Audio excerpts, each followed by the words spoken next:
Bonjour et bienvenue à tous. Je vois qu'on est quand même assez nombreux et qu'on est plus populaire que le soleil. Merci d'être là, malgré qu'il fasse super beau. En tout cas, à Montréal, il fait super beau. Je ne sais pas si chez vous, il fait beau, mais merci d'être là. Et merci beaucoup à Jacques aussi, mon invité spécial, qui est l'expert quand même IDEM, hein? Jacques et moi, on est sur le jury d'IDEM et puis cette année encore, on a décidé de faire une formation pour vous parce qu'au fil du temps, on réalise que ce n'est pas tout le temps évident pour les gens de bien remplir le formulaire. Donc, cette année, il y a une nouveauté. Le formulaire est totalement en ligne. On a eu une belle collaboration de la SHQ pour créer un nouveau formulaire qui va être en ligne puis qui va être plus convivial aussi que la dernière fois. Donc, il va se remplir directement en ligne et les questions vont s'ouvrir selon votre réponse à telle ou telle question. Donc, ça va être moins épeurant aussi de le parcourir. Et la façon dont on a pensé fonctionner, c'est de faire une simulation avec vous. Donc, de partir d'un projet qu'on a, puis on a changé un peu quelques données, mais comme ça, bien, on a pré-rempli déjà un formulaire et puis il y a des sections qu'on n'a pas remplies et qu'on va remplir, on va vous montrer comment ça fonctionne. Donc, dans l'ordre du jour, on est quand même correct dans le temps pour le moment et on va faire la partie 1 et 2 et ça va nous mener à 10h40 plus ou moins. On va avoir une période de questions et réponses de 10 minutes. Ensuite, on va enchaîner avec 3, 4, 5, 6, 7 et 8. Ça a l'air long, là, mais c'est une partie que c'est le contenu et le budget. Et ensuite, ça devrait nous mener vers les 11h45, puis tant mieux si on a fini avant, et on pourra avoir une autre période de questions. Donc, si ça vous va, on pourrait déjà commencer. Le formulaire, il n'est pas tout à fait final, mais la SHQ, là, elle nous a envoyé quand même cette version-là qui n'est pas accessible encore parce que le lancement est prévu pour la semaine du 12 juillet. Donc, ce ne sera pas 100% que vous allez voir, mais le contenu est pas mal là. Donc, allons-y. Jacques, tu pourras partager l'écran. Ça va prendre un petit délai, mais après ça, on va enchaîner.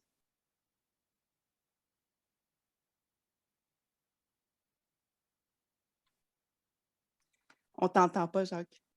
Oui, excusez-moi. OK. Ben oui, hein, l'erreur classique. L'erreur classique. J'y échappe jamais. On va voir si ça marche, parce que là, c'est ce que je vois sur mon écran à partager, c'est un peu bizarre. Ah, ça marche. Ça marche, vous voyez? Oui, OK. Tant mieux, j'ai eu une petite crainte que ça ne marchait pas. Ben écoutez, bonjour tout le monde. Ça me fait plaisir d'être là pour, je pense que c'est la troisième année, non, la deuxième année qu'on le fait virtuel, mais ça fait plus que 3 ans, que ça fait 4-5 ans encore. Bref, ça me fait toujours plaisir, moi, d'accompagner Elisabeth dans le cadre de cette petite formation-là. Écoutez, cette année, ça va être... euh, on va y aller avec le contenu, mais c'est surtout avec le nouveau formulaire. C'est important de bien connaître le nouveau formulaire qu'on va parcourir. Puis on va regarder toutes les fonctions que nous permet le nouveau formulaire. Et c'est pour ça que je trouve ça dommage un peu aux gens qui sont seulement au téléphone, parce que la formation est vraiment visuelle, là. Donc, en tout cas, j'espère que les gens qui sont seulement au téléphone vont pouvoir en tirer quelque chose pareil. Mais cette fois-ci, c'est vraiment, vraiment visuel là, pour connaître le nouveau formulaire. Vous allez voir c'est quoi au fil des minutes. On va commencer, regardez, c'est la première page. Première page du formulaire, ce qu'on appelle le formulaire web, le formulaire en ligne, pour remplir en ligne. Tout se fait en ligne. C'est important, avant de commencer, comme vous voyez, c'est important de lire ce qu'il y a là. Et la première chose à faire, avant de commencer à remplir ou de jouer avec le formulaire, c'est on vous demande de lire attentivement le document d'information IDEM 2021-2022, qui n'est pas encore disponible, évidemment, parce qu'il doit s'adapter au nouveau formulaire, mais il va y avoir un document d'information, comme à toutes les années, qui va vous être envoyé lors de l'appel de projet. On l'appelle ici lire la page initiative du développement durable. Il faudrait dire lire le document d'information. Également, ce qui est important, c'est qu'on ne vous conseille pas du tout de commencer à remplir votre projet directement à l'écran. il va être possible d'avoir, c'est ça qui est indiqué, il va avoir le formulaire en ligne va également être disponible en version PDF. Et sur la version PDF que vous pourrez télécharger, que vous pourrez avoir les mêmes imprimés, toutes les informations du formulaire seront dessus, même les bulles. Quand il y a des bulles d'information, on va voir c'est quoi tout à l'heure. Quand il y a des bulles d'information, elles seront déjà ouvertes sur le format PDF. Donc, pour voir l'ensemble de toutes les questions possibles qu'il y a sur le formulaire.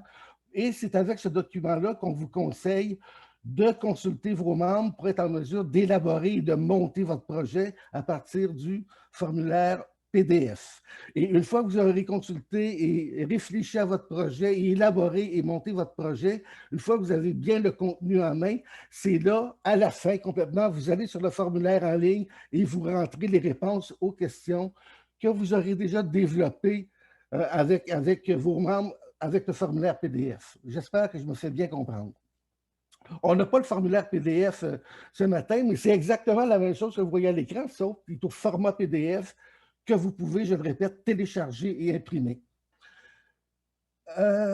Évidemment, cette année, c'est juste sur ce formulaire-là qu'il est important de remplir la demande, puis ça va être sur ce formulaire-là que votre demande sera traitée et non pas sur un autre type de formulaire que vous pourriez envoyer. Et n'envoyez pas le formulaire PDF, on ne pourra pas le traiter, c'est vraiment le formulaire en ligne qu'il faut remplir pour votre projet.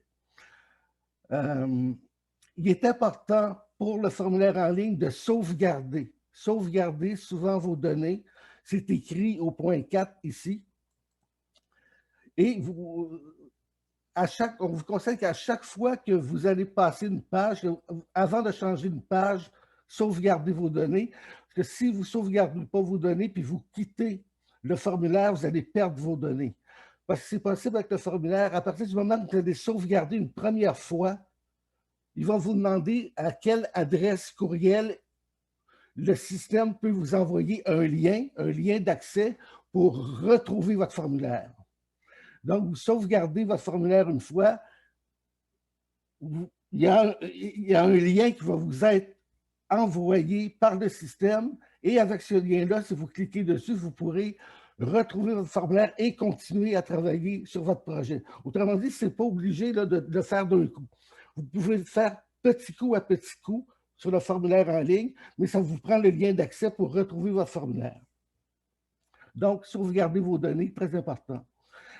Évidemment, être concis et clair dans vos réponses comme d'habitude et remplir toutes les sections du formulaire là, qui vous concernent. C'est important de dire également que dans ce formulaire, on va le voir tout à l'heure, la plupart des questions sont obligatoires. Et si vous ne répondez pas à une question obligatoire, vous ne pourrez pas aller plus loin. Donc, et le système va vous l'annoncer également que si vous n'avez pas rempli une question, il va y avoir un encadré rouge, ça va être indiqué, on va pouvoir le voir tout à l'heure.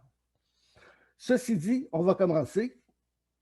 La date, c'est important, la date ici qui est indiquée le 30 septembre 2021 pour remettre vos projets, il y a une erreur, c'est le 24 septembre. Donc, la date de remise des projets cette année, c'est le 24 septembre. On part en appel de projet dans la semaine du 12 juillet et la remise, la date limite pour compléter le formulaire et le soumettre, c'est le 24 septembre. On va changer de page. Voilà. Vous allez voir, les renseignements demandés, c'est les renseignements habituels qu'on retrouve sur les formulaires antérieurs. C'est juste que sur ce formulaire, ils ne sont peut-être pas placés tout à fait à la même place. C'est ça qu'il faut faire attention. Donc, renseignements sur l'organisme, la première section, le nom de votre organisation. Si vous avez un acronyme ou un sigle qui identifie votre association, vous le mettez. Comme ici, on le voit, l'Association des résidents de logements municipaux de Jonquière avait un sigle, on l'a mis ici. L'adresse, c'est très important, le numéro de porte, surtout pour une association de locataires. Si vous êtes dans un immeuble, votre adresse postale est dans un immeuble locatif, ça prend un numéro de porte. L'année passée, il y a beaucoup de réponses qui sont revenues à la SHQ au niveau des envois postaux parce qu'il n'y avait pas de numéro de porte dans un immeuble HLM et notamment à Montréal. Donc, faites attention au numéro de porte que vous mettez pour pour l'adresse. Code postal, numéro de téléphone, des trucs standards. La région administrative, regardez ici, il y a un menu déroulant. Si vous voyez mon curseur là, ici, si on appuie ici, toutes les régions du Québec sont identifiées. Vous n'avez qu'à mettre votre curseur sur la région concernée et voilà. Responsable de la demande, signataire de la demande. Là, il dit, comme tu vois à droite, il y a une petite bulle. Et la bulle, c'est ce qu'on appelle une bulle d'information. Faites attention à ça. Tout au long du formulaire, vous allez rencontrer des petits points d'interrogation bleus sur fond bleu. C'est ce qu'on appelle une bulle d'information qui vous précise davantage ce qu'il faut faire par rapport à la section qui est concernée ici. Si j'appuie sur la bulle, je clique dessus avec la souris. Donc, c'est ça, les bulles, vous allez aussi le voir lorsque vous téléchargez le PDF. Hein? Donc, ça va être, vous allez tout avoir sous la main, mais c'est important de tout le temps cliquer les bulles parce que c'est des compléments d'information. Là, celui-là, il n'est pas si important que ça, c'est assez clair quand même. Donc, ici, la bulle, c'est toute correspondance de la SHQ en lien avec la présente demande sera transmise à la personne responsable de la demande, dont la lettre d'acceptation ou de refus. Donc, c'est important d'avoir ces données-là à jour parce que parfois, ce n'est pas les mêmes adresses courriels et tout ça, mais il faut s'assurer que le numéro de téléphone et le courriel le plus important, c'est parce qu'on procède essentiellement par courriel, soit à jour. Et si jamais il y a un changement vraiment là, au courant de l'année, il faut aussi le communiquer. Merci. Donc, la personne responsable, hein, le nom, c'est quoi le titre ou la fonction de la personne, le numéro de téléphone, le poste, s'il y a un poste téléphonique, le courriel.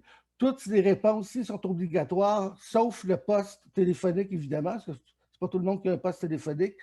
Toutes les autres questions sont obligatoires. On va le voir. Si j'enlève, on va enlever ici et on va le voir tout à l'heure. Disons que j'ai oublié de mettre le titre, mais je continue pareil parce que je ne me suis pas rendu compte que j'avais oublié une réponse. Il y a une autre personne à contacter pour le projet. C'est encore obligatoire de remplir cette section-là. Donc, le nom de la personne. Autrement dit, c'est la personne, si jamais vous êtes absente et tout, c'est la personne un peu qui va remplacer le responsable du projet pour répondre aux questions et tout. Le nom, le titre de téléphone, le poste courriel, les trucs standards, quoi.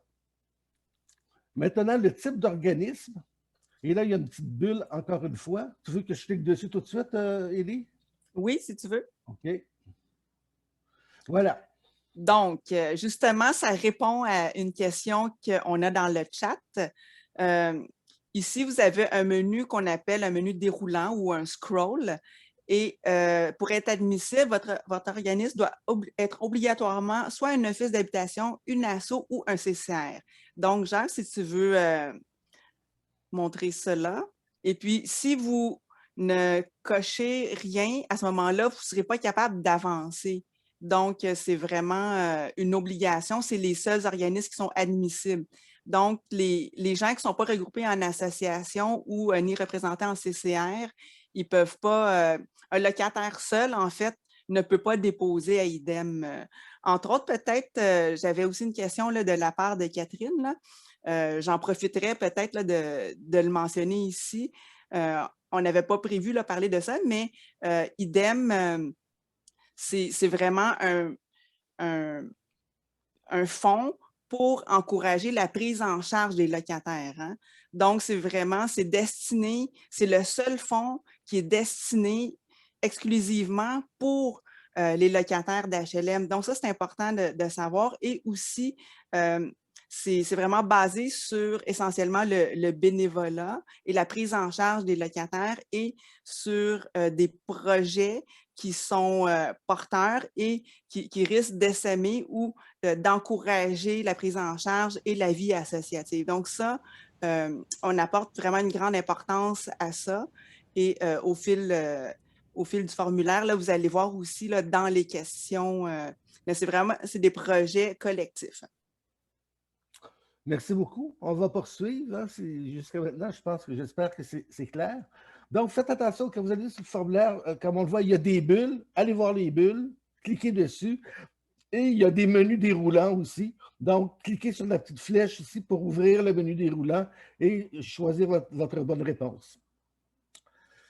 Est-ce que tu peux peut-être, oui, c'est ça? oui, Ouais. exactement. Regarde, si vous étiez, regardez, j'ai rien sélectionné, OK? Mais regardez ce qui se passe si je fais association de locataires. Regardez ce qui va s'ouvrir automatiquement. Je fais assaut, hop. Si je suis un asso ou un CCR, on me demande, oh, d'accord, c'est qui le nom de votre office d'habitation haute? L'office d'habitation haute, c'est l'office d'habitation de qui relève l'association de locataires ou de CCR. Dans le cas présent, l'association Jonquière, le nom de l'office d'habitation haute, c'est l'OMH Saguenay. Et là, on demande c'est qui le nom et la fonction de la personne autorisée à représenter l'office d'habitation, le numéro de téléphone, le courriel et une preuve. C'est important, une preuve comme quoi l'office est au courant puis il trouve ça cool que vous présentiez un projet. Donc, bien souvent, vous allez demander une lettre d'appui. Ça peut être une lettre d'appui à l'office d'habitation ou une lettre comme quoi ils disent oui, on est au courant du projet, puis c'est bien correct. Et vous pouvez, pas vous pouvez, vous devez inclure la lettre d'appui en complément à votre projet, en annexe à votre formulaire. Et c'est possible de le faire parce que là, on l'a déjà rempli. Vous voyez, c'est écrit lettre d'appui ici. C'est déjà une lettre d'appui au format Word qui est déjà rentrée, mais vous n'avez qu'à cliquer où c'est, parce que là, on ne le voit pas, on l'a déjà rempli. Si on fait remplacer, bon, vous voyez, c'est ouvrir fichier. Vous ouvrez un fichier et vous irez chercher, je vais prendre n'importe quoi. Et voilà.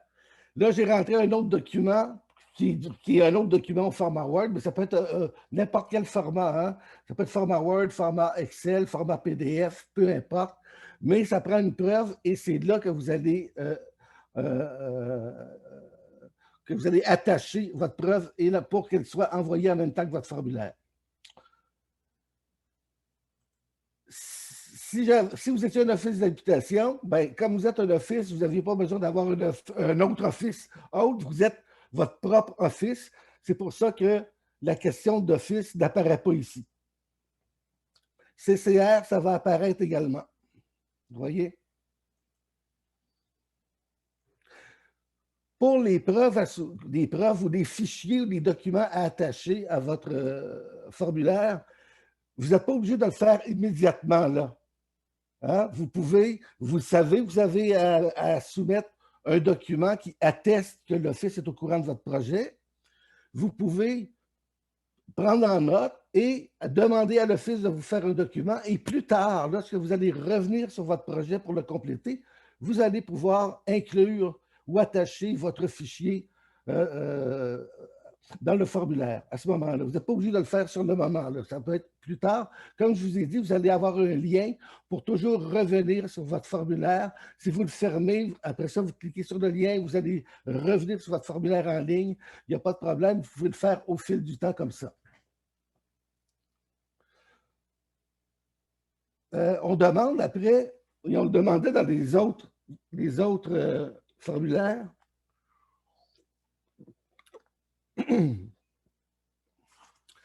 est-ce que c'est un projet qui est conjoint? Autrement dit, est-ce que c'est un projet qui va se faire avec plusieurs organismes admissibles? Hein? Je répète, un organisme admissible, un office d'habitation, une SO ou un CCR. Si c'est non, bon, c'est non, et vous passez à la prochaine question. Si c'est oui, on va cliquer dessus. Là, on demande lesquels. Il y a une possibilité de mettre 5 organismes qui vont travailler, qui vont réaliser votre projet conjointement avec le vôtre. Là, on ne l'avait pas pré-rempli, mais si vous voulez, s'il y a un organisme qui va être conjoint avec le vôtre, disons une autre association de locataires qui est près de vous, donc 2 associations de locataires, Vous voyez ici, ça, c'est un petit plus en vert. Ça, ici, c'est copier-coller et ça, c'est un petit moins, autrement dit, supprimer. Vous allez cliquer sur le petit plus qui est en vert, là. Et là, on va demander quel est le nom de l'organisme, justement, le nom, la fonction de la personne responsable de l'organisme, son numéro de téléphone et son courriel. Si vous en avez deux, ce projet conjoint avec 3 organismes, 2 assos et un CCR, par exemple, donc le deuxième organisme à inclure, vous voyez ici, il y a une autre fenêtre qui apparaît. Donc, vous allez écrire le nom de l'organisme, le nom de la fonction de la personne, numéro de téléphone et tout, jusqu'à un maximum de 5 organismes.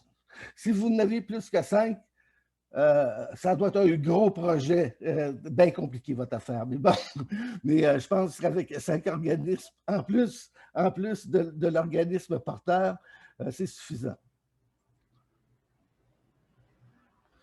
Okay. Là, je supprime. OK, c'est bon. Là, il y a comme un petit bug parce que je ne veux pas enlever ça, mais ce n'est pas trop grave. On continue. La question qui est demandée après, c'est, là, on y va vraiment avec l'organisme comme tel pour mieux le décrire, mieux le définir. Donc, pour votre asso, il y a combien de logements? Combien de logements votre asso gère? Il s'agit de mettre un nombre. Bon. Combien de logements sont directement touchés par le projet? Là, il y a une bulle que Élie va prendre le relève. Donc, les logements qui sont directement touchés par le projet, ce n'est pas le nombre de logements total là, de votre office. C'est, je vais le lire, là, ça va être plus clair comme ça. Les logements directement touchés par le projet sont ceux dans lesquels résident les locataires qui participeront activement aux activités. Est-ce que vous voyez la nuance là quand même? Parce que souvent, les gens vont marquer le nombre total de logements dans l'office, mais nous, on veut savoir, en fait, l'idée, c'est lorsqu'on finance un projet, est-ce que ça va profiter juste à 2-3 personnes ou si ça va profiter à plus de monde? Idéalement, il ne faut pas non plus gonfler le chiffre juste pour gonfler le chiffre, mais ça donne, pour le jury, ça donne une idée de à qui va profiter le projet. Puis j'en profite, Jacques, pour que ça l'enlève la fenêtre, tu dois dire que ce n'est pas fait conjointement. En haut, tu dois cocher non. Ouais. Ah, excusez-moi. On apprend tous les jours. Merci. Oui. Elisabeth et moi, on l'apprend à peu près en même temps que vous. Hein?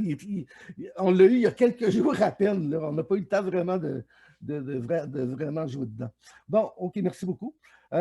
Et ce que vient de dire Elisabeth est important. Regardez, on voit l'exemple. Le nombre de logements gérés par l'ASSO, il y en a 768. Hein? C'est Jonquière au complet, parce qu'il y a une ASSO pour l'ensemble des HLM de Jonquière.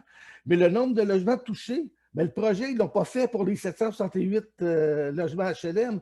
Le projet il touche directement 40 logements. Et c'est ça qui est important de faire la nuance entre les logements totaux qui sont gérés par une asso ou un office et le nombre de logements qui va être directement touché par le projet. On demande les adresses après pour les HLM qui sont directement touchés. Je pense que ça, c'est assez simple. Regardez, je vais faire suivant, puis regardez ce qui va se passer, parce que tout à l'heure, j'ai oublié d'en remplir une case. Si vous vous souvenez, si je fais suivant, ah, ça a marché. Normalement, il n'aurait pas dû... Attendez, je vais aller voir en arrière.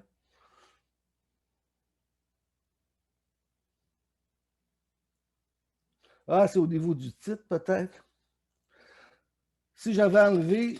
Ah, c'est ça. Parce que le titre est peut-être facultatif.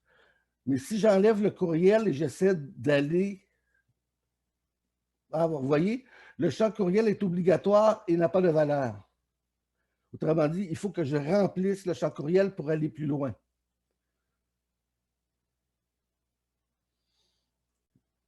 Donc, si je vais mettre n'importe quoi. Suivant. C'est compris? Donc, des questions obligatoires. Si vous n'avez pas répondu, il y a une fenêtre comme ça qui va s'ouvrir et regardez, ça va se mettre en encadré rouge pour pour vous montrer où vous avez oublié quelque chose. C'est quand même bien fait, le système. Bon, suivant. Oh. Oui, c'est parce que tu dois mettre A commercial au moins, même si tu inventes une adresse. Ouais, probablement, oui. Fait gmail.com. On va voir ce que ça va donner. Ah, là, ça va fonctionner. Bon. La section 2, c'est la section qui concerne vraiment votre projet comme tel que vous avez discuté, vous avez consulté votre monde, vous avez réfléchi à votre projet avec le format PDF, le format PDF et tout ça, qui a l'ensemble des questions puis des bulles dedans et tout. Maintenant, vous voulez remplir le formulaire en ligne.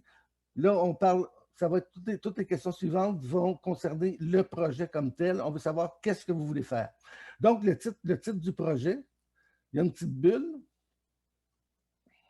Oui, ben, le titre du projet, c'est il faut éviter de donner un nom trop long à votre projet, là. Par exemple, si c'est un projet avec 3 assos, ben, le titre du projet, c'est pas trop winner si vous dites projet commun de 3 assos puis vous nommez les assos. Essayez de trouver un titre qui est accrocheur, puis pas nécessairement le plus court possible, mais juste pas trop long. Un titre qui en dit long, mais qui n'est pas nécessairement long. Bon, je pense que c'est assez clair. Éviter de mettre un paragraphe pour un type de projet. C'est jamais gagnant pour personne. Tout de suite après, on demande, on veut le titre, on veut là, un résumé du projet. C'est un peu comme un sommaire. Là. On veut, faites-nous un résumé du projet. Et ça ne sera pas écrit maximum 500 mots. Là. Ça va être changé. Ça va être écrit maximum 10 lignes. D'accord? C'est plus facile, je pense, si on y va en termes de lignes. On ne veut pas que vous commenciez à compter chacun des mots. Là, ça n'a pas de bon sens. Donc, maximum, ça va être écrit 10 lignes. Un résumé du projet. Un résumé du projet, ça veut dire c'est pourquoi vous faites le projet, c'est quoi que vous allez faire, c'est à qui ça s'adresse, avec qui vous allez le faire, comment vous allez le faire, puis où ça va se passer. C'est un peu ça qu'il faut retenir comme interrogation pour répondre à cette question-là, un résumé du projet en 10 lignes. On y va dans la clientèle cible. Combien de locataires habitant les logements touchés sont directement visés par votre projet? Et ça, c'est un lien direct avec l'autre question d'avant. Combien de logements étaient directement touchés par votre projet? On avait écrit 40 avant. Il y avait 768 logements gérés par l'ASSO, 40 logements touchés par le projet. Sur ces 40 logements-là, il y a combien de personnes? C'est 80 personnes qui vont être directement touchées par le projet.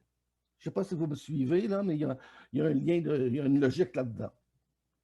Et maintenant, une fois que vous avez identifié le nombre de personnes touchées par votre projet, à qui ça s'adresse? Votre projet, on aimerait savoir. Donc, vous allez cocher tout ce qui concerne la clientèle ou les clientèles ou les personnes touchées par votre projet. Là, dans le cas qui nous occupe, parce que c'est un vrai projet qu'on a mis là, hein, on n'a pas inventé, c'est un vrai projet. Bon, ça touchait à peu près tout ce monde-là, mais pour vous, c'est peut-être juste un projet personne âgée. Dans ce cas-là, vous allez seulement cliquer personne âgée.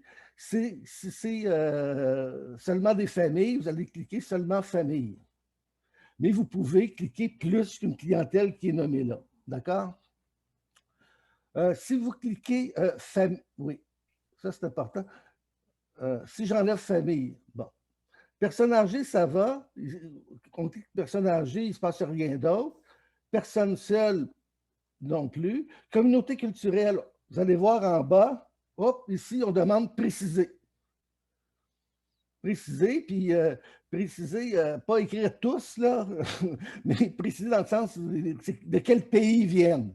Hein, de la Colombie, du Nicaragua, d'Haïti, de la Chine, peu importe. On demande de nommer le pays. Si vous y allez avec famille, si vous cliquez sur famille, il va y avoir également une autre fenêtre qui va ouvrir, qui va vous demander de préciser au niveau de la famille, c'est-tu des enfants, des ados, des jeunes adultes, des parents. Vous allez le préciser ici. Personne handicapée, on va vous demander de préciser le type de handicap. Autre, ça existe, vous allez préciser pourquoi vous avez coché autre. Je pense que c'est assez clair ici. Vous voyez, puis quand on en coche plusieurs, où il y a d'autres fenêtres qui s'ouvrent, elles sont ouvertes ici. Communauté culturelle, famille et personnes handicapées qui se suivent avec vos réponses. 2.2, description du projet maintenant. On veut savoir au niveau de la durée du projet. Il va commencer quand, puis il va finir quand. C'est important de vous dire tout de suite que votre projet, c'est toujours comme ça toutes les années, votre projet ne peut pas démarrer avant que vous ayez reçu la lettre d'acceptation de la SHQ. Hein? Vous ne pouvez pas démarrer votre projet au mois de janvier si vous recevez votre lettre de la SHQ au mois de février. Parce que si vous le faites et que vous avez entamé des dépenses avec vos propres fonds, vos dépenses ne seront pas reconnues. Vos dépenses vont commencer à être reconnues pour votre projet à partir de la date de la lettre d'acceptation de la SHQ. Ça, c'est très important de s'en souvenir. Donc, dans le formulaire, il y a un calendrier d'intégrer. Et pour la date de début, regardez, il y a le carré, ici, la petite case avec 3 petits points. On clique dessus. Il y a un calendrier qui s'ouvre. Mais le calendrier, si vous mettez une date qui est avant février 2022, il y a, je pense, Elisabeth, c'est quoi? Il y a une fenêtre qui va s'ouvrir pour dire que ce n'est pas possible ou... Oui. En fait, si vous mettez des dates qui ne sont pas comprises entre le 2 février et le 31 décembre, plus tard, vous ne serez pas capable d'avancer. Mais comme Jacques dit, le projet ne peut pas débuter avant d'avoir la réponse et doit se terminer avant le 31 décembre. Ayez juste ça en tête. Et puis, il n'y a pas non plus de compteur là, sur le nombre de mois. C'est vous qui allez l'entrer manuellement. Oui, ici, la durée du projet, là, vous faites ça, par rapport au début puis à la fin, vous calculez le nombre de mois que ça donne et vous le rentrez manuellement ici. Mais pour le calendrier, vous pouvez jouer dedans. Regardez, ici, là, comme vous voyez, mon curseur il est sur la double flèche. La double flèche, c'est des années. Vous voyez? 2023, 2024, 2025. On ne voulait pas ça, ce n'était pas nécessaire, mais bon, c'est le truc qui était inclus dans le système. On ne pouvait pas jouer autrement. Et la petite flèche, ici, la simple flèche, c'est ici, d'un côté comme de l'autre, avant ou après, c'est pour les mois. Regardez, février, mars, avril, mai. Là, je vais reculer ici. Avril, mars, février. Donc, vous jouez dans le calendrier comme ça et on vous conseille que pour le début du projet, parce qu'il faut mettre un jour. Tu sais, normalement, on met un mois puis une année, mais là, il faut absolument mettre un jour. Pour le début du projet, on vous conseille, mettez le premier du mois, puis pour la fin du projet, mettez le dernier jour du mois. Là. Donc, comme ça, vous allez avoir des mois pleins, là, tant qu'au début qu'à la fin. Donc, parce que le jour est plus ou moins important. Mais ça en prend, il faut mettre un jour pour que le système puisse fonctionner. Bon, ça, c'est la date de début. Ici, on avait mis le 1er février 2022. Pour la date de fin, on a mis le 30 décembre 2022. C'est exactement le même calendrier qui revient pour la date de fin du projet. J'espère que... Jacques? Oui. Pardon. Donc, je me fais la porte-parole, mais je suis aussi la gardienne du temps. Donc, je veux juste te dire qu'on doit accélérer un petit peu. Donc, voilà. On continue. Après la durée du projet, on l'a dit, vous calculez manuellement. Votre organisme a-t-il reçu une aide financière d'une édition antérieure à IDEM? Là, on écrit non.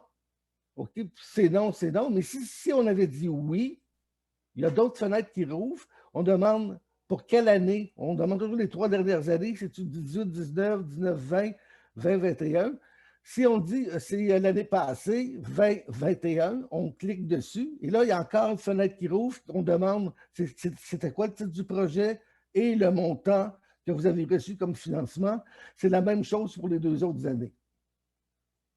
Mais c'est important de répondre là, quand même. Si vous avez reçu de l'argent les 3 dernières années pour IDEM, c'est important d'indiquer les réponses. Pertinence du projet maintenant, c'est des questions qui reviennent là, dans les formulaires antérieurs également. On demande au niveau de votre milieu de vie, décrire brièvement votre milieu de vie, le milieu de vie des locataires qui est visé par le projet, puis d'identifier vos besoins ou la problématique qui fait que vous présentez un projet. Donc, il y a une zone de texte là, pour le milieu de vie. Et ça, c'est, je pense qu'Elisabeth, c'est pour 5 lignes. Hein? De mémoire, j'ai oublié. Celui-là, t'es dans la description du projet, là? Pertinence du projet. 10 lignes, celui-là. 10 lignes. 10 lignes, oui. Le besoin ou problème, également décrivez c'est quoi le problème, les besoins que vous avez. C'est d'autres 10 lignes que vous avez ici. Oui. Faire attention, les besoins et les problèmes, ce n'est pas vos objectifs. C'est vraiment quelle est la problématique, quel est le besoin auquel que vous devez répondre, que vous devez combler, qui fait que le projet va être une réponse à ce besoin-là ou à ce problème-là. C'est ça qu'on veut savoir par besoin ou problème. Ce n'est pas la place de mettre vos objectifs, c'est la question d'après vos objectifs qu'on appelle ça les résultats. Les résultats attendus, ou appelez ça les objectifs si vous voulez, ça ressemble beaucoup. Un résultat attendu, c'est un changement. Hein? Il y avait la situation actuelle qui est problématique et la situation souhaitée après avoir fait votre projet, c'est ça que vous souhaitez avoir comme situation. Ben, c'est ça le résultat attendu à la fin du projet. Donc, c'est un changement qui va se passer. Ben, on veut savoir quel changement vous voulez qu'il se passe à la fin du projet, une fois réalisé, une fois que votre projet va être réalisé. Donc, on demande un maximum, pas de 500 mots, ça va être un maximum de 3, de 3 changements, de 3 résultats.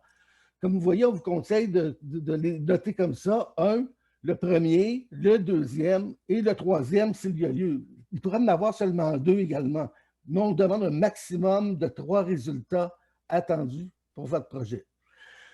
Pour la définition d'un résultat et tout, ça sera dans le document d'information. Il y a une belle définition, puis il y a des exemples qui vous sont donnés également. Là, la question qui suit,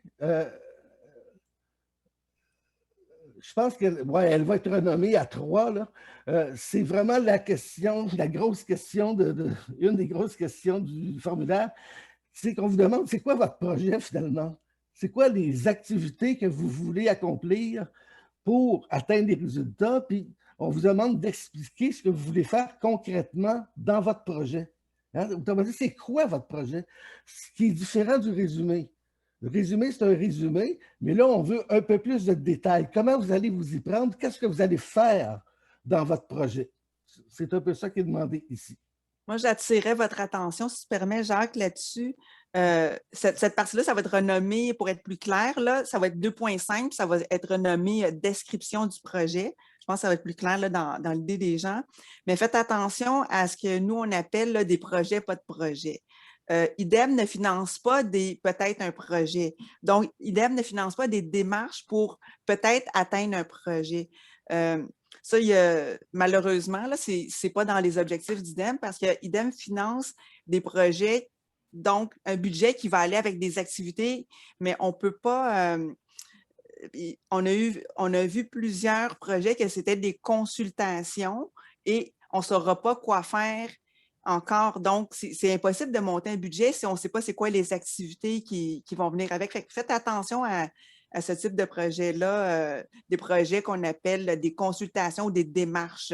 Ce n'est pas admissible du tout là, dans le cas d'IDEM, malgré qu'il y a souvent des bonnes idées. C'est bien dommage parce que vous allez perdre du temps.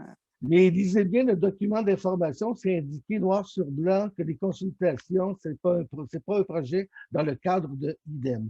Là, il y a une bulle d'information ici également. Aussi, vous allez avoir 15 lignes là, pour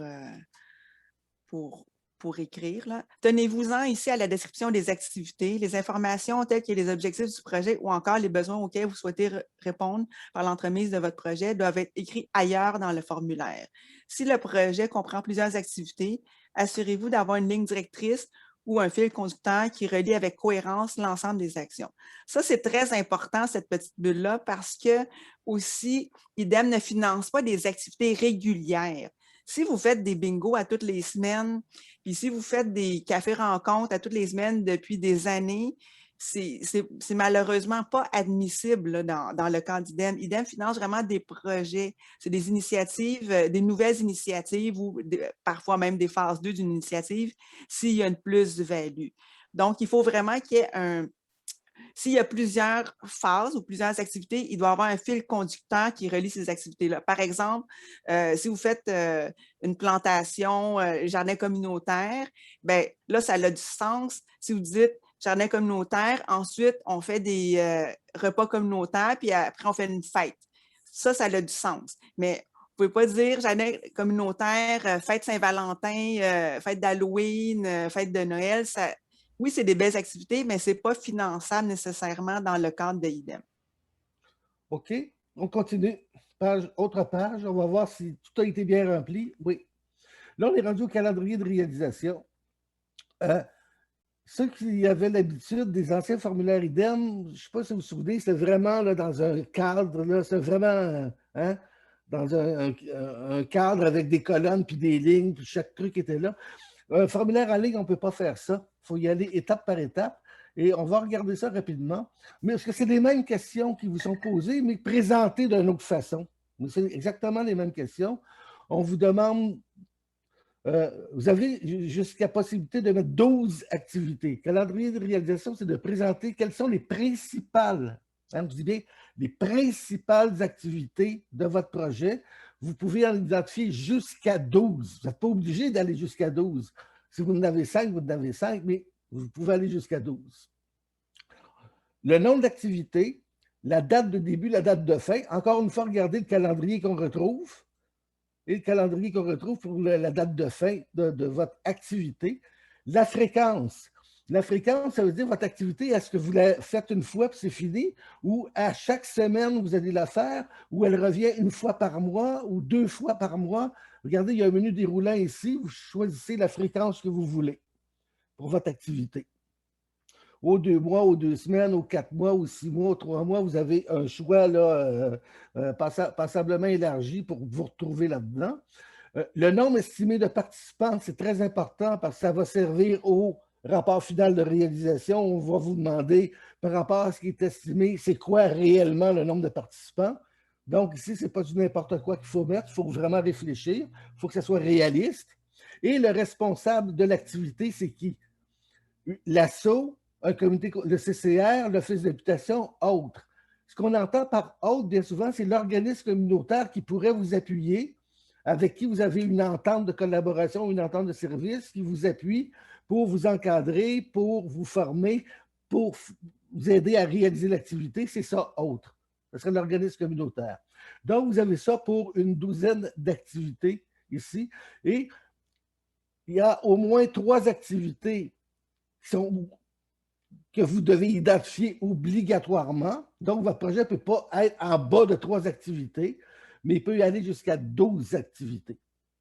Si vous voulez rajouter une activité, vous avez ici là, la petite mention « Ajouter une 4e activité ». Si vous cliquez là-dessus, hop, 4e activité qui apparaît. Ajouter une 5e activité et ainsi de suite jusqu'à 12. Et si je déclique, ça s'efface. Au niveau de l'implication des locataires, maintenant, c'est la même question. On vous demande qu'est-ce que vous avez fait au niveau de la mobilisation, puis de la consultation, puis de l'implication des locataires avant le projet. Donc, au niveau de la consultation, au niveau de la réflexion sur le projet, comment on dit ça? Au niveau de l'identification du projet, au niveau du montage du projet, au niveau de l'élaboration du projet, on vous demande qu'est-ce que vous avez fait avec les locataires, de quelle façon vous y êtes pris, et au niveau de la réalisation du projet, comment ça va se passer avec les locataires. C'est un peu ça qu'on demande dans l'implication des locataires. Peut-être juste pour un petit complément, Jacques, ici, c'est ici, en fait, qu'on doit dire, là, on a consulté les gens en assemblée. C'est sûr qu'on va avoir une plus grande ouverture aussi parce que c'est en temps de COVID. Là. Fait ici, vous pourriez écrire là, pour consulter les gens, on ne pouvait pas se rencontrer, mais on a fait des rencontres virtuelles ou peu importe. Et aussi, il faut vraiment nommer comment les gens vont participer tout au long du projet, les locataires, parce que comme on vous disait, c'est vraiment important que ce ne soit pas 2-3 personnes qui le font puis que les locataires font juste profiter. Il faut que les gens y participent parce que c'est ça qui crée aussi la prise en charge. Merci. Au niveau de coordination du projet, c'est un mot qui est peut-être apeurant, mais ce n'est pas apeurant. On veut savoir. On va le changer d'ailleurs, ça va être implication des locataires. Là, on va nommer ça autrement. Ben, il est là, le 2.6, oui, c'est ça. 2.6, il est déjà, mais c'est 2.7, c'est au niveau de démontrer en quoi votre asso a la capacité de mener à bien le projet. Quelles sont les ressources que vous avez à l'interne qui vont démontrer que vous êtes capable de faire le projet? Et si vous n'avez pas,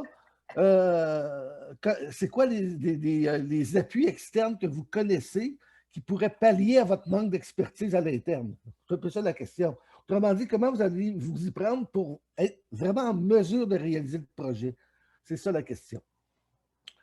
Et ici, l'autre question, ça va disparaître, ça n'a pas, ici, là, ce truc-là, ici, ça n'a pas d'affaire là. Donc, ça va être supprimé parce que décrivez les moyens retenus pour assurer la coordination de votre projet. Ça n'a pas d'affaire là. C'est une erreur de la part de la SHQ. C'est bon, on continue. Et voilà, on a fini la section 2. Oui, on passe à la réponse. Question! On est en retard de quoi? De 10 minutes? 10 minutes, oui. Ça va. C'est juste parce que j'ai beaucoup de questions, puis avant qu'on ajoute de l'information, je pense que c'est important qu'on réponde aux gens. Jacques, est-ce que tu es confortable de départager ou tu préfères qu'on reste comme ça?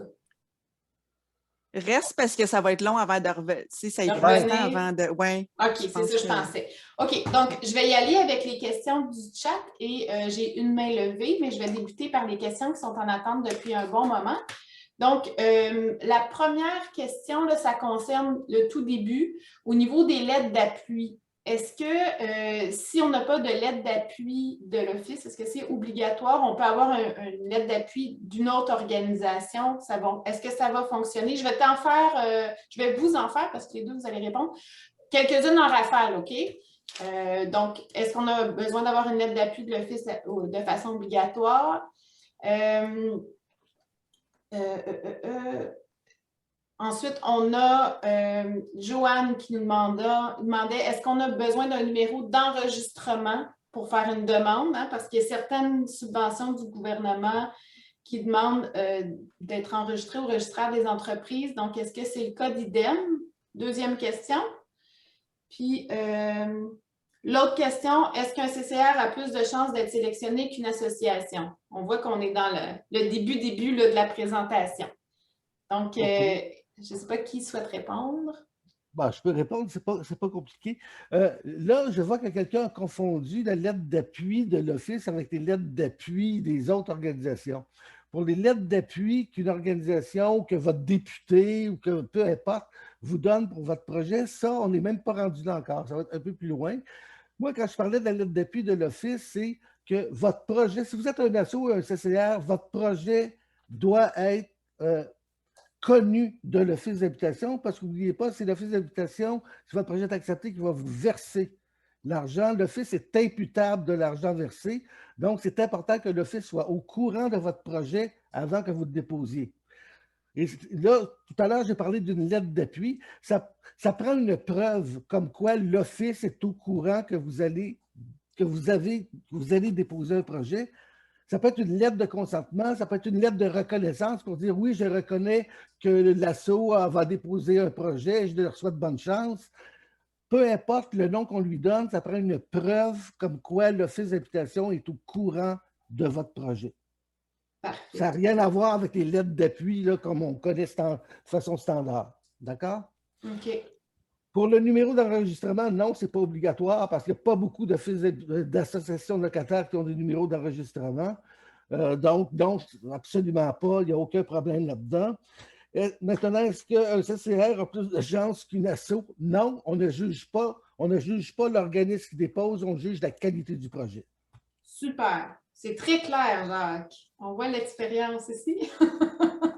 Donc, j'ai une question, je pense qu'il va amener une réponse très pertinente. Est-ce qu'on peut demander, dans le fond, une subvention pour la construction d'un cabanon ou, mettons, l'achat de balançoires? Est-ce que c'est admissible? Donc, je te laisse répondre. Oui, OK. Ça dépend. Ça dépend. N'oubliez pas. IDEM, qu'est-ce que veut dire IDEM? Hein? Initiative de développement durable, d'entraide et de mobilisation. Le premier critère à souvenir pour cette mesure de financement, c'est que cette mesure de financement est faite pour que les locataires se mobilisent, participent, fassent des choses, un projet collectif ensemble. Est-ce que le projet peut être un cabanon? Si le projet n'est qu'un cabanon, il va être refusé d'emblée. Si dans le cadre d'un projet d'aménagement de cours et tout, réalisé, peut-être pas tout, mais en grande partie par les locataires et non pas par une entreprise privée qui va tout faire, là, par les locataires qui mettent la main à la pâte pour réaliser un projet d'aménagement. Et dans le projet d'aménagement, ils disent, si on avait un petit cabanon pour nos outils, là, ça pourrait être intéressant parce que là, on n'a pas de place où mettre nos outils. Bien là, ce n'est pas la même chose du tout. Vous voyez? Si le projet n'est qu'un cabanon, c'est refusé. Si le cabanon n'est pas la fin en soi du projet, mais un moyen de réaliser le projet, bien là, ça peut être regardé d'un autre œil, puis ça pourrait passer. OK, super. C'est un outil pour réaliser un projet plus large avec les gens. Oui. Là, ça se pourrait. OK. Donc, au niveau des clientèles visées, il y a quelqu'un qui nous demandait, est-ce que dans nos clientèles visées, ça peut être plus large que les locataires, puis ça pourrait inclure des locataires d'un OBNL ou d'un accès logis? En priorité, le programme est fait pour les HLM.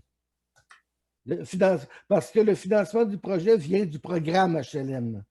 Okay. Et le programme HLM ne finance pas les autres OBNL et ne finance pas les accès logis. Mais si la majorité moi, je dirais, il faut y aller avec le gros bon sens aussi. On veut réunir le monde, mobiliser le monde et l'ouverture en dehors du HLM, c'est important aussi, là. Mais si la majorité des participants, des locataires participants, c'est des locataires de HLM, mais peuvent se greffer à eux peut-être des gens du quartier qui sont à côté pour une activité précise, pas pour tout le projet, pour des activités précises, il n'y a pas de problème là, à ce niveau-là. Parfait, merci beaucoup. J'en prends une autre, puis après, je vais prendre une main levée. Donc, il y a Éric Simard qui nous demande le programme peut-il financer un projet et qu'il soit refinancé l'année suivante? Elisabeth a répondu en partie, mais dans le fond, y a-t-il des restrictions? Parce qu'il y a quelqu'un d'autre aussi qui m'a posé après un peu la même question. On peut-tu avoir, je ne sais pas moi, l'année passée, l'autre année d'avant et penser être financé à nouveau cette année? Y a-t-il des restrictions au niveau du temps? Puis quand on dit valeur ajoutée, ça veut dire quoi? Tu veux le faire ou je le fais? Vas-y. OK. Bien, effectivement, la question est très pertinente, là, malgré que le besoin, je pense que d'un coup qu'on crée un besoin, il ne s'arrête pas l'année prochaine. Par contre, IDEM, ce n'est pas un programme de subvention qui est de nature récurrente de prime abord. Par contre, si on est capable de prouver qu'on peut faire une phase 2 puis qu'il y a une plus-value intéressante et porteuse, et qui va profiter peut-être à plus de monde, soit que, par exemple, on a fait un projet qui s'adressait à 2 assos et puis qu'on veut l'agrandir ou le faire SME et puis que ça rayonne plus et puis on veut ajouter d'autres associations. Ça peut être une plus-value. Ensuite, ça peut peut-être financer autre chose aussi. Par exemple, si on veut faire un jardin communautaire, et puis, la première année, on fait 10 bacs. Et puis, la deuxième année, c'est les mêmes gens, mais finalement, ça a créé tellement d'engouement qu'on voudrait faire 20 bacs. Ça peut être intéressant. Par contre, IDEM ne finance pas 2 fois la même chose. Souvent, on a vu là, des assos ou des offices qui s'essayent, mais on a quand même une bonne mémoire puis on se rappelle qu'on a financé exactement le même projet. Donc, les copier-coller, ça ne passe pas du tout. Et puis, c'est vraiment vu d'un mauvais œil quand c'est simplement un copier-coller. Il faut vraiment prouver. Puis, En même temps, on est ouvert aussi. Si vous n'êtes pas sûr, appelez-nous. Vous pouvez appeler à la Fédération, vous pouvez appeler Jacques aussi. Et puis, on peut vous aider à trouver des façons de financer votre projet ou des idées pour l'amener autrement ou aller chercher plus de monde ou quoi que ce soit. Ah, merci beaucoup. Je vais prendre l'intervention de Ludmila et ensuite de Ghislaine. J'ai quelques questions en suspens, mais je pense qu'on va devoir accélérer. Je les garde peut-être pour plus tard. Donc, Ludmila, à toi la parole. Oui, merci.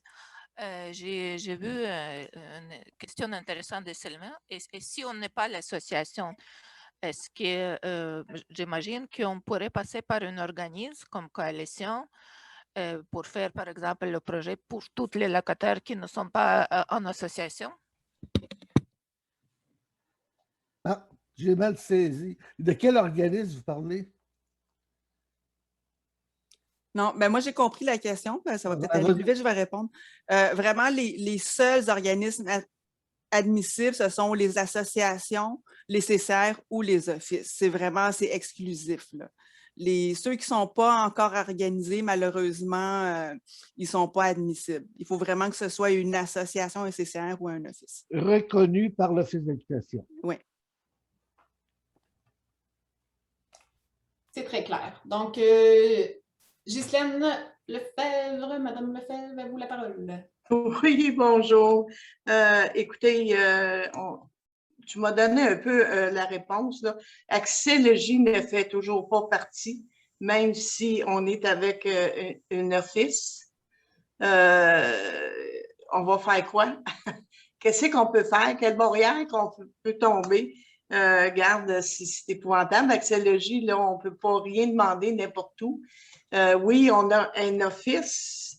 Il faut toujours passer par l'office ou même si je suis enregistrée comme Accès-Logis, il n'y a rien qui passe. Mais je pense que c'est une bonne question qui est très pertinente, là, mais on ne peut pas répondre à ça aujourd'hui. Moi, je sais, là, mais est-ce que, regarde, c'est ça, j'aurais des projets, mais on ne peut pas. Même si la moitié de mes logements sont au H, je ne peux même pas faire une demande. Non. Écoutez, il n'y a pas juste seulement le programme Accès-Logis qui n'est pas admissible. Les programmes Logement abordable Québec et également, ce n'est pas admissible. Il y a d'autres programmes d'habitation en plus du HLM qui ne sont pas admissibles. Le programme idem est fait actuellement. Je ne dis pas que ça ne changera jamais.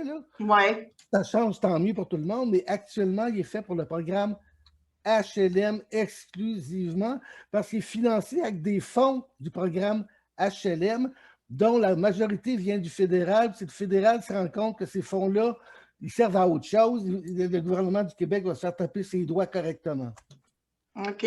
Si je passe par le CCR, est-ce que mon projet peut être admissible? Le CCR ne doit pas être prête-nom pour un accès-logis. OK. Par contre, si c'était un projet pour l'ensemble, porté par le CCR pour l'ensemble des locataires, puisqu'il regroupe l'ensemble des locataires, puis qu'il y a une partie qui bénéficie au accès-logis, comme Jacques l'a dit tout à l'heure, si la majeure, c'est les locataires HLM, puis là, vous faites partie du CCR, là, je pense que ça se pourrait, hein? Je ne me trompe pas, Jacques? Oui, effectivement. Là, je pense que le comité de sélection aurait une large ouverture d'esprit à ce niveau-là. OK. Bien, merci. Merci beaucoup de la question. J'ai une dernière personne qui lève la main depuis tout à l'heure et que je n'avais pas vue. Ça serait une question très courte parce qu'on doit vraiment revenir au formulaire. Donc, c'est M. Rousseau. En fait, c'est Lucien qui m'a signalé parce que je ne le vois pas à mon écran. Donc, M. Rousseau, si vous voulez poser votre question rapidement, je vous céderai la parole. Oui, bonjour. Donc, moi, je vais faire ça très rapidement. Moi, c'est sûr que j'ai déjà soumis un projet d'amélioration ici des immeubles du Puy avec l'OH et que j'attends justement la lettre de recommandation ou d'appui. Moi, ma question est bien simple. Quand tantôt vous avez parlé que les locataires doivent s'impliquer, c'est sûr qu'ici, nous, j'ai déjà fait une demande de 37 pages de soumission qui se fait en 3 phases. Et on regarde à l'amélioration de la structure de jeu. On regarde l'amélioration, parce qu'ici, c'est marqué « impliquer les locataires ». J'aurais la misère quand on voit là qu'on doit refaire au niveau du paysagement, au niveau de la structure de jeu, au niveau de créer un parc comme tel là, qui est plus adéquat, parce que tel qu'on est ici, nous, date de plus de 22 ans et qui est rouillé, n'est plus sanitaire. Donc, j'ai quand même plusieurs fournisseurs que j'ai regardés à effectuer le projet en 3 phases, mais vous me dites probablement que je ne serai pas admissible parce que, disons que je ne veux pas voir un locataire avec un bulldozer commencer à travailler sur le terrain là, pour faire tout ça. On a des murs à réparer, on a des arbustes, on a plein de choses. Donc, c'est pour ça que je me demande. Là. Oui, je pense qu'Élisabeth, elle m'a dit qu'elle pouvait répondre dans le chat. Elle a une réponse pour vous. D'accord. Ben, en fait, je vais répondre, mais juste pour les biens de cette formation aussi, on ne va pas discuter des idées de projet de chacun parce qu'on n'y arrivera pas. À ce moment-là, vous pourrez nous appeler, puis on est super ouvert. Là, on va vous dire c'est quoi qui est admissible ou pas. Mais essentiellement, IDEM ne finance pas des projets de construction ou d'aménagement paysager en général. Ça, c'est les offices. C'est la responsabilité des offices et j'en conviens là, que souvent les offices n'ont pas nécessairement les budgets pour, mais c'est sûr que ce type de projet-là n'est pas admissible là, pour… nous, on a juste un fonds de 300 000 à IDEM, donc c'est vraiment pour financer des plus petits projets et ça n'en fait pas partie malheureusement. Construction, excavation, fondation, terrain de jeu. Il y a des nuances. Là, on a déjà financé des terrains de jeu, mais c'était des constructions, des plus petites constructions plus modestes et vraiment avec la participation des locataires. Donc, c'est tout ce qui est achat pur et simple de matériel ou d'immobilier, c'est achat pur et simple, ce n'est pas du tout finançable dans le cadre d'IDEM, malheureusement. D'accord. D'abord, moi… Pardon. Le micro a été coupé, je m'excuse. La question était très pertinente, ça permet de préciser l'information. Il y a Guy qui écrit dans le chat, en fait, Nouveaux Horizons pour aînés accepterait ce type de projet. Effectivement, au niveau de l'achat de matériel, comme disait Élie, un peu plus pur et dur, là. Donc plus l'achat de matériel en lien avec un projet quand même. Nouveaux Horizons a beaucoup plus de financement. Donc, je vais recéder la parole à Jacques pour qu'on puisse poursuivre. J'ai des questions en attente. Continuez à me les envoyer. C'est sûr qu'on va y revenir. Là, je les prends en note. Oui, merci Catherine. Oui, pour faire suite, peut-être faire du pouce là, en quelques secondes de ce qui a été dit. Premièrement, faites attention, le programme Nouveaux Horizons, ce n'est que pour les personnes aînées. Ce n'est pas fait pour les familles, hein, d'une part. D'autre part, je le répète encore, vous irez lire attentivement le document d'information IDEM 2021-2022. Dedans, il y a une section, les dépenses admissibles, non admissibles, les projets corrects, les projets pas corrects. Allez lire ça et ça va répondre à beaucoup de vos questions. Voilà. Donc, on continue. On est rendu à la section 3, implication et contribution des acteurs du milieu. C'est quoi les acteurs du milieu? Ce n'est pas le plombier.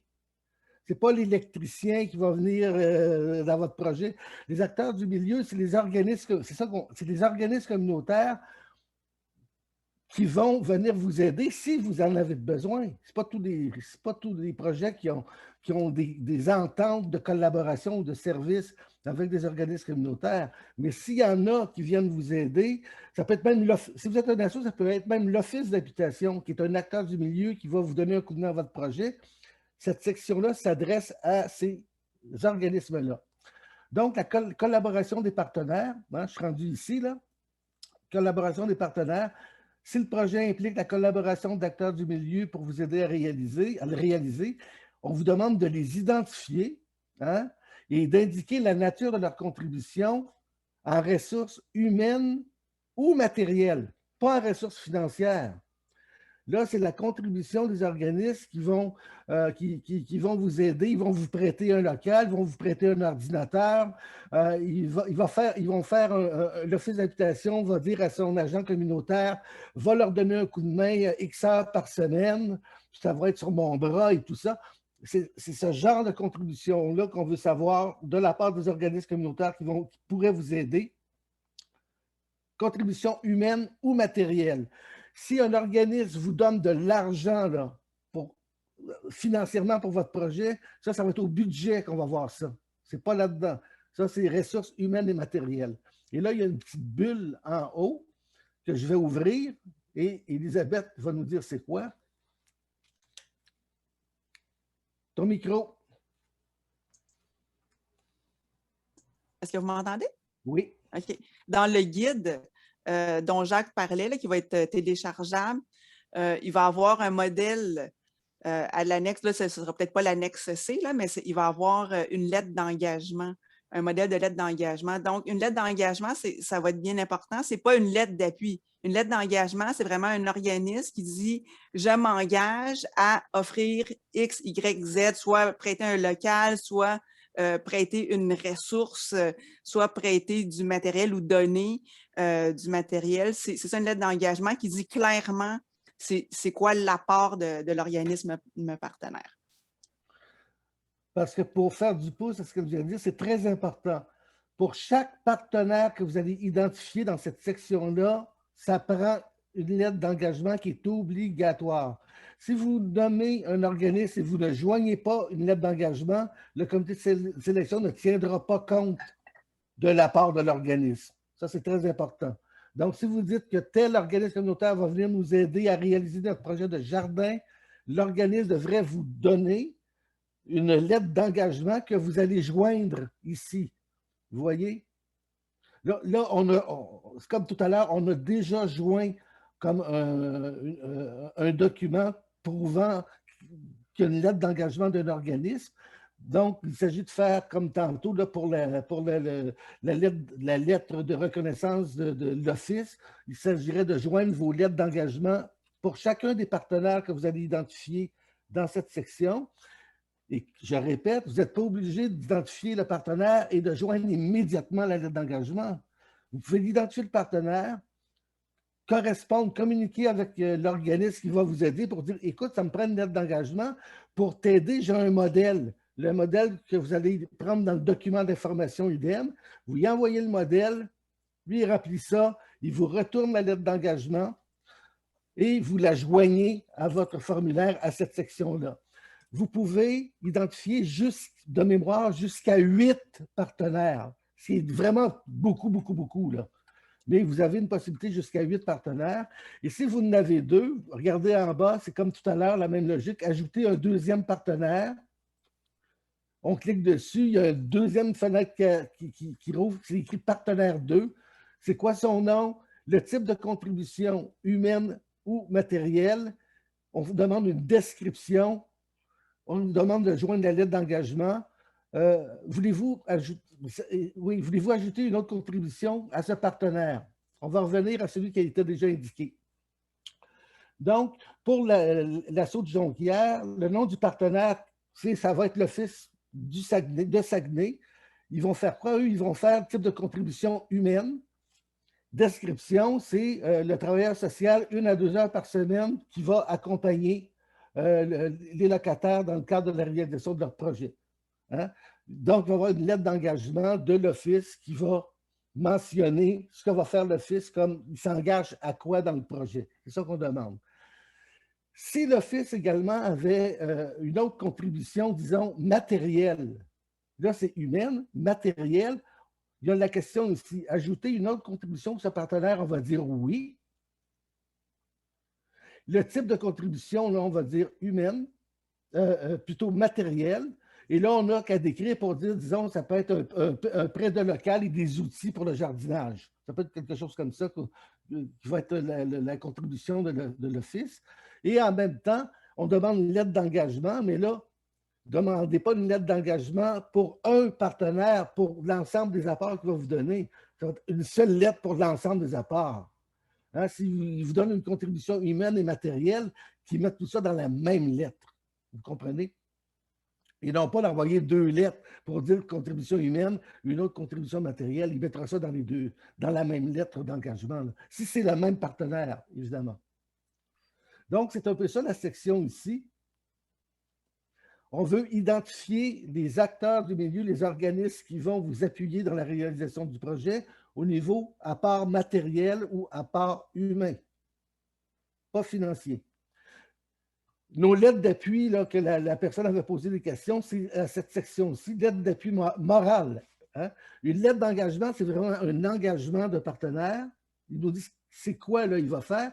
Une lettre d'appui, c'est une lettre d'appui morale qu'on peut aller chercher auprès du député, auprès d'autres organismes qui vont vous appuyer, ils vont vous fournir une lettre d'appui. Si vous en avez, vous mettez oui.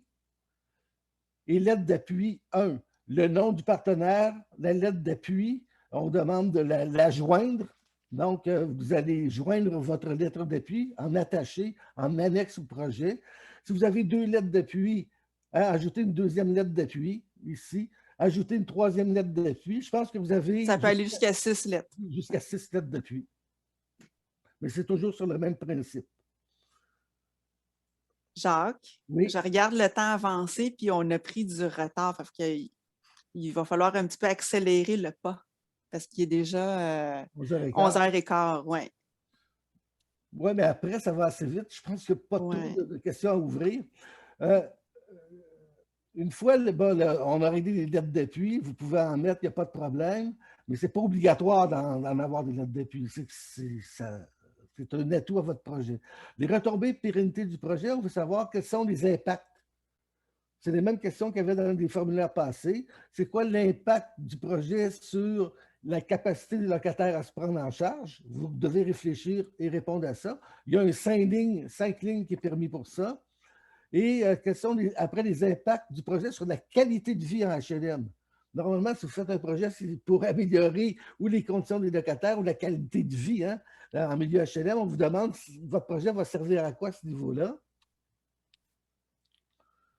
Et là, la dernière question concernant la pérennité ou les retombées de votre projet, on demande comment votre organisme compte-t-il assurer la poursuite des activités une fois que vous avez épuisé la subvention. Une fois que vous n'avez plus d'argent, comment vous comptez assurer la poursuite de l'activité?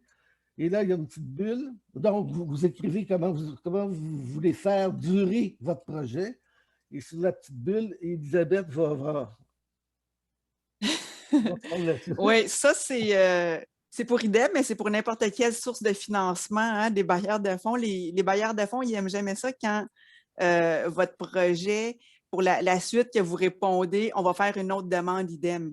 L'idée vraiment, c'est d'essayer de créer quelque chose et puis que le projet vive par lui-même.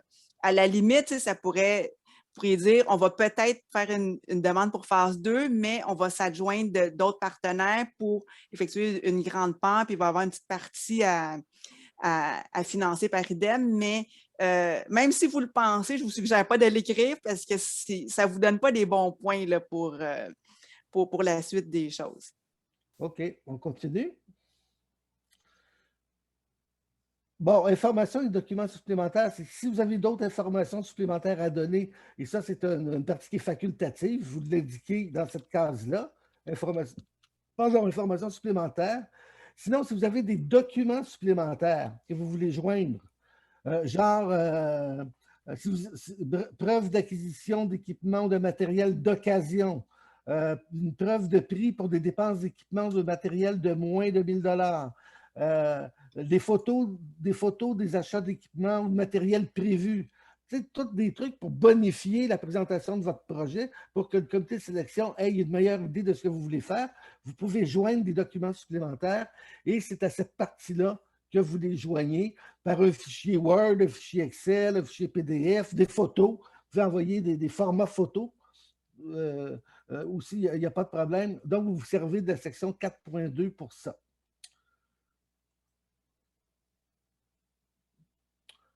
On est rendu aux prévisions budgétaires. Il me reste combien de temps? En fait, là, on aimerait ça finir à être 45 pour pouvoir avoir une période de questions là, d'au moins 10 minutes. OK, il reste juste... Mais on a plusieurs questions en attente, là, vraiment. Ouais. Là, on est rendu au budget, hein? C'est le nerf de la guerre aussi. Et de la façon qui est faite, écoutez, ce qui est intéressant, c'est que vous n'avez pas à faire de calcul. Tous les calculs se font automatiquement. Donc, les réponses, ça va être les vraies réponses. Donc, vous ne pouvez pas faire d'erreur de calcul parce que ça se calcule automatiquement, mais vous pouvez faire des erreurs de saisie de votre chiffre, par exemple. Et ça, c'est votre responsabilité de faire en sorte de mettre le bon chiffre, là, de ne pas faire d'erreur là-dessus. Donc, les revenus estimés. Et quand on parle des revenus, c'est des revenus en argent, là. C'est monétaire, là. C'est pas valoriser une ressource humaine qui va travailler puis dire, elle, ce qu'elle fait, ça vaut tant. Non, non, c'est pas ça. Là, c'est vraiment un organisme qui va vous donner de l'argent pour votre projet, puis c'est là que vous le mettez, là. Contribution d'une association de locataires ou d'un CCR ou d'un office d'habitation ou contribution des locataires, vous mettez le montant qui correspond à ce que vous avez dans votre projet comme revenu. Ajoutez une contribution d'un partenaire. Oui, non. Si c'est oui, ben là, il y a une fenêtre qui s'ouvre pour dire c'est qui le nom du partenaire, la valeur estimée de la contribution, qu'est-ce qu'il va vous donner, puis ajouter une deuxième contribution d'un partenaire, puis je pense que ça va jusqu'à 4 ou 5, je ne sais pas trop. Mais vous pouvez en mettre quelques-uns des partenaires autres que ceux qui sont déjà identifiés ici, soit l'ASSO, CCR, Office d'habitation ou les locataires comme tels. Total des revenus estimés, hein, dans l'exemple qu'on a, on l'a vu, ça fait 1 050 $ de revenus pour ce projet-là. Maintenant, on va à la page suivante. Après les revenus, c'est les dépenses. Là, il y a 2 bulles. On va aller sur la première bulle, sur les dépenses estimées. Et les montants, j'ai oublié de vous dire pour les montants, faites en sorte de mettre les montants, arrondissez les montants. Ne mettez pas des sous, des cents, là. Hein, c'est des prévisions budgétaires, arrondissez au dollar près. Il ne faut pas mettre des points ni des virgules parce que ça ne se calculera pas automatiquement. Ça, c'est un petit détail, là. Donc, la première bulle. Ah oui. La première bulle, ça contredit un peu ce qu'on a dit, mais non, mais c'est pas grave. Non, mais à l'autre d'avant, en fait. Il ne fallait pas mettre de points ni de virgule à l'autre tableau d'avant. Au tableau des revenus, oui. Oui. Mais au niveau des dépenses, oui, là, c'est permis de mettre des fractions, des décimales, des cents, là, parce que des fois, si on vous demande c'est quoi le taux horaire que vous allez payer l'animateur que vous voulez embaucher, ben, ça peut être 18,50 $. Là, on ne vous demande pas d'arrondir. Si vous avez surtout des prix réels, mettez le prix réel à ce moment-là. Et vous pouvez mettre des décimales au niveau du taux horaire, du nombre de semaines. Pourquoi le nombre de semaines? Ben, ça peut être 4 semaines et demie là, que la personne va travailler. Pas 4, pas 5, mais 4 semaines et demie. Ça arrive. Les charges sociales. Les charges sociales sont limitées également à 16 %. Et ça, ça va être indiqué quelque part, pas dans ce formulaire-là, mais dans la version finale, ça va être indiqué. Là. Les charges sociales, c'est 16 %. C'est pas le deuxième picot? C'est pas la deuxième... Non. Non? Non, il va être indiqué en parenthèse après. Ah. Le deuxième, okay. tu peux le lire. Vous devez déclarer le salaire et les avantages sociaux du personnel directement liés au projet, embauché et payé par votre organisme. Dans le fond, c'est juste qu'à ce stade, ouais, c'est les ressources humaines, salaire, avantages sociaux, c'est qu'est-ce qui serait sur le payroll, si on veut, là, de l'association. C'est différent d'un contrat, par exemple, d'un contrat de service. Voilà, c'est pour faire la distinction, parce que le contrat de service, on va le voir tout de suite après. Donc, on demande des informations de base. C'est quoi le titre du poste ou de la fonction, le taux horaire, le nombre d'heures par semaine que la personne va travailler, le nombre de semaines. Ça donne un coût salarial. Et sur le coût salarial, il y a un 16 % maximum de charge sociale. Ça peut être moins, mais ça ne peut pas dépasser 16 %. Et donc, ça donne la rémunération totale ici.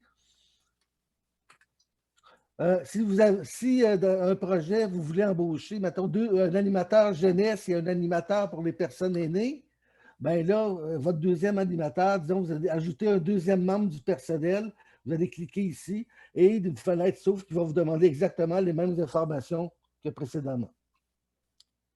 Et vous pouvez aller jusqu'à 3 membres. Une embauche de 3 personnes. Et rendu à 3 personnes, ça doit être un gros projet. OK. Ah, je suis déjà rendu à suivant.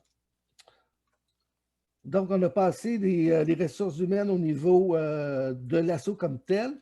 Là, les ressources humaines au niveau qui sont un peu des contrats, ce qu'on appelle des services professionnels, des honoraires, rémunération forfaitaire, un contrat de service, une entente de collaboration, etc. Hein, quand vous faites affaire avec un organisme communautaire à Montréal, disons qu'il y a Écoquartier. Écoquartier qui va venir aider pour un jardin communautaire, bien, vous allez avoir une entente avec Écoquartier, mais c'est là que ça va, là. Ça ne s'en va pas. Ça ne va pas à la section précédente pour les ressources sur le payroll de l'Office. Ça va sur des services professionnels, une entente de service avec l'ASSO. Puis c'est là que vous mettez les informations demandées, le nom de l'organisme ou du prestataire de service. Quand on parle du prestataire de service, bien souvent, ça peut être aussi un travailleur autonome. Un travailleur autonome, c'est ici que ça se passe. Ça ne se passe pas au niveau du ressource sur le payroll de l'Office. Ça se passe au niveau de services professionnels. Encore une fois, c'est quoi le poste à fonction? Là, on demande description du poste et de la fonction, hein, en lien avec le projet. C'est un animateur horticole, mais il va faire quoi? Donc, c'est un exemple. Là, on le décrit, animation d'ateliers d'horticulture et encadrement des participants pour la réalisation du projet. Le nombre d'heures par semaine, le nombre de semaines et le montant de l'entente.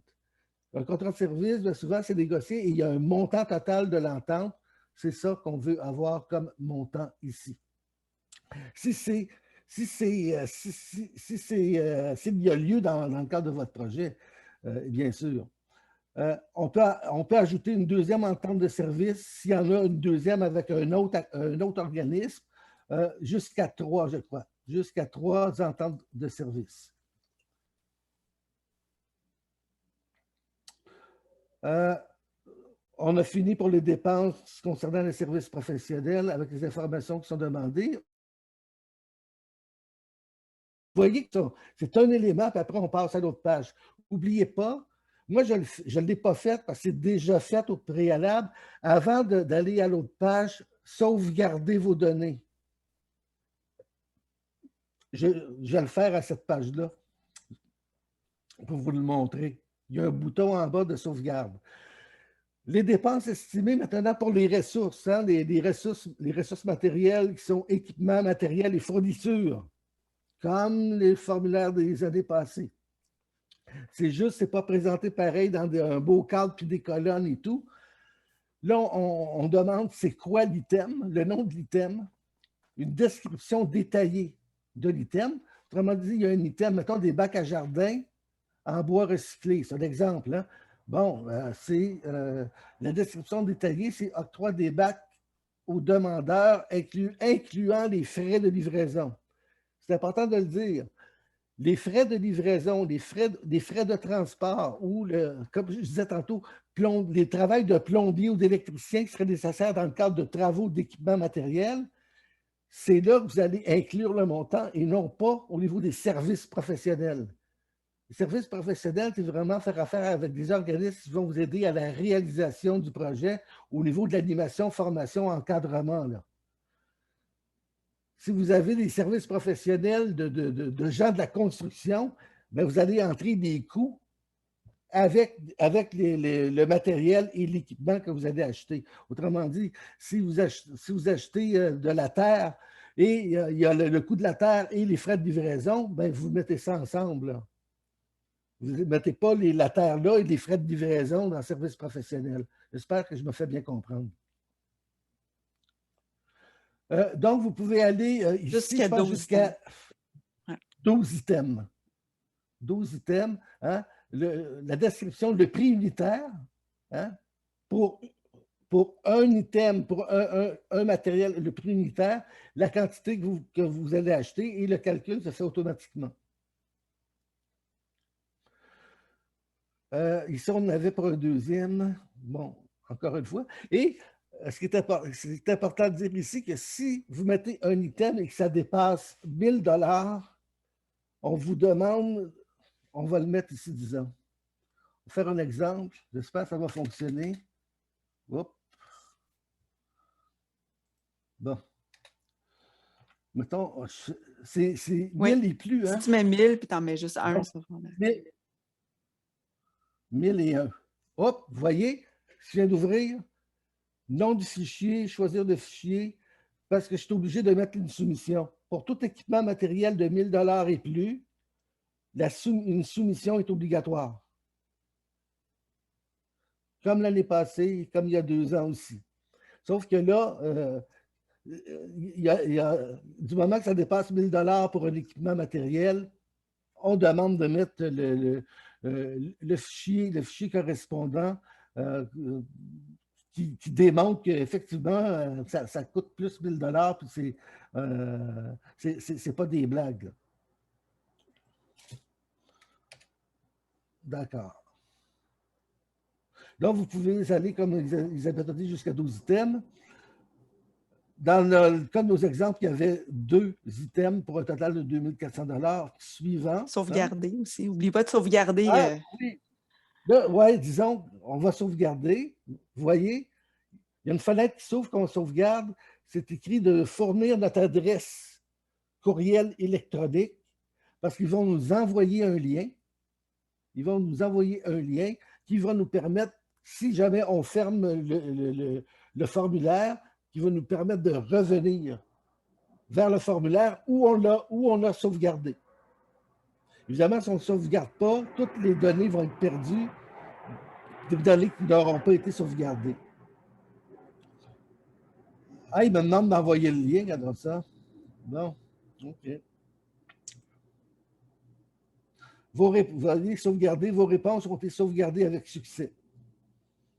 Dans le fond, c'est très interactif comme formulaire. Vous faites une action, vous avez une réponse. Suivant. Je m'excuse si je vais un peu rapidement, là, mais oui, je pense que, oui, puis même ça, je pense, Jacques, tu peux passer vraiment vite, puis nous, on est toujours disponible. Si vous n'êtes pas sûr dans quelle section ça va, appelez-nous, on va vous aider.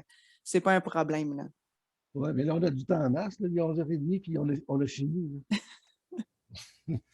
Parce qu'il y a des questions aussi. Les gens c'est juste parce que on commence à avoir l'habitude, puis quand les questions déboulent, on veut mettre des précisions. Fait que si on est capable de finir un petit peu avant, ça serait bien parce que j'en ai plusieurs en banque. OK. À la fin du formulaire, une fois qu'on a les matériels, l'équipement, fourniture, bon, il y a des trucs qu'on loue des fois. Hein? Là, l'exemple, il y a la partie de la location de ressources matérielles. Là, ici, on a mis l'exemple d'un rotoculteur. On demande, il va servir à quoi? Le prix unitaire de location, la quantité, là, ça va être ces 3 jours.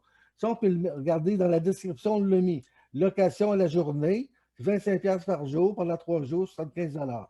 Si on a un deuxième item, on clique ici. Si on a un troisième, on clique ici, et ainsi de suite, pour toute ressource matérielle qu'on va louer. Ça peut être un autobus, hein? Ça peut être un véhicule. On va louer un véhicule pendant une semaine pour, je sais pas, faire des courses, machin. C'est là que ça se passe pour toutes les locations. Un local, notamment. Gênez-vous pas dans le... Il y a l'item, mais il y a la description détaillée. Gênez-vous pas de le mettre vraiment détaillé. Par exemple, si c'est un projet, par exemple, de construire des bacs ou quoi que ce soit, mais si vous louez, par exemple, une scie, ben, écrivez pour la coupe de bois pour les bacs, parce que c'est plus clair pour nous, parce que sinon, c'est juste une liste de plein de dépenses. On ne sait pas si c'est justifié ou non. Là. Oui, effectivement, la case, là, description détaillée est importante. On est rendu ailleurs, on est rendu autre dépense à la fin du budget, finalement. Autre dépense, c'est quoi? C'est des frais de déplacement, communication, promotion, photocopie, imprimerie, etc. Là. Autre dépense. Ouais, là, je l'ai rempli. Je l'ai comme pré-rempli avec rien. C'est parce que si je ne mettais rien, je ne pouvais pas aller au suivant. J'étais bloqué là. C'est comme si c'est... Bon, il l'a mis comme obligatoire, mais dans le vrai formulaire, la version finale, cette section-là ne sera pas obligatoire parce que des autres dépenses, c'est facultatif. Ce n'est pas tout le monde qui en a. Là. Fait que, mais là, dans ce cas présent, la section était obligatoire. Pour ça, j'ai été obligé de le remplir. Suivant. Et voilà, vous regardez, à la fin, quand vous avez rempli votre budget, le sommaire automatique de toutes vos dépenses revenus s'affiche. Vos prévisions budgétaires. Donc, il y avait un total de revenus de 1050. Les dépenses, vous voyez, salaire, avantages sociaux, services professionnels, achats, équipements matériels, location, autres dépenses, total des dépenses estimées, calcul de l'aide financière, ça se fait automatiquement. Les dépenses moins les revenus, il revient 11 351. On met les frais de gestion. Si vous n'avez les frais de gestion associés à l'organisme demandeur et non pas à l'organisme communautaire que vous avez réalisé le projet, les frais de gestion, c'est fait pour le demandeur. Donc, maximum de 5 de l'aide financière, autrement dit des revenus moins les dépenses, maximum de 5 jusqu'à concurrence de 714 $. Parce que si au-delà de 714 $, normalement, ça devrait dépasser de 15 000 $ de projet et le montant maximal pour un projet, c'est 15 000 $. Regardez ici, 535 $, ça fonctionnait. J'étais en bas de 5 d'après moi.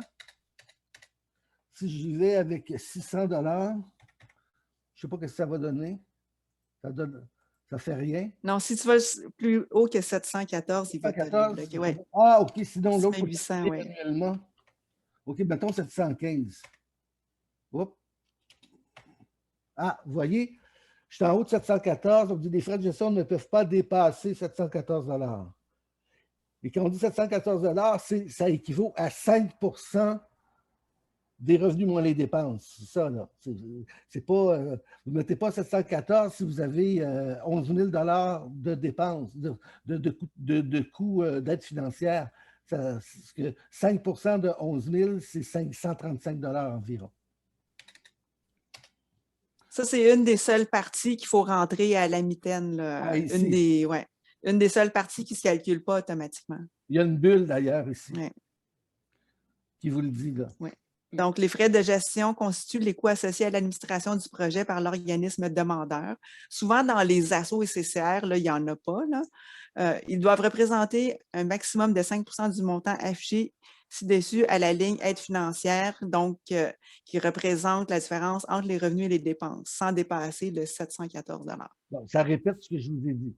Donc, le montant total de la subvention IDEM demandée dans le cadre de ce projet-là serait de 11 885 $. Tout est calculé automatiquement. Donc, on passe à l'autre page. L'aide-mémoire. Hein, il y a un aide-mémoire à la fin. Il n'y a rien à remplir, juste à lire ce qu'il y a dedans. C'est des trucs à ne pas oublier. Il y a la demande de financement qui doit être présentée par un organisme admissible, Office, ASSO ou CCR. Tous les documents requis sont joints à la demande, l'aide d'engagement, etc.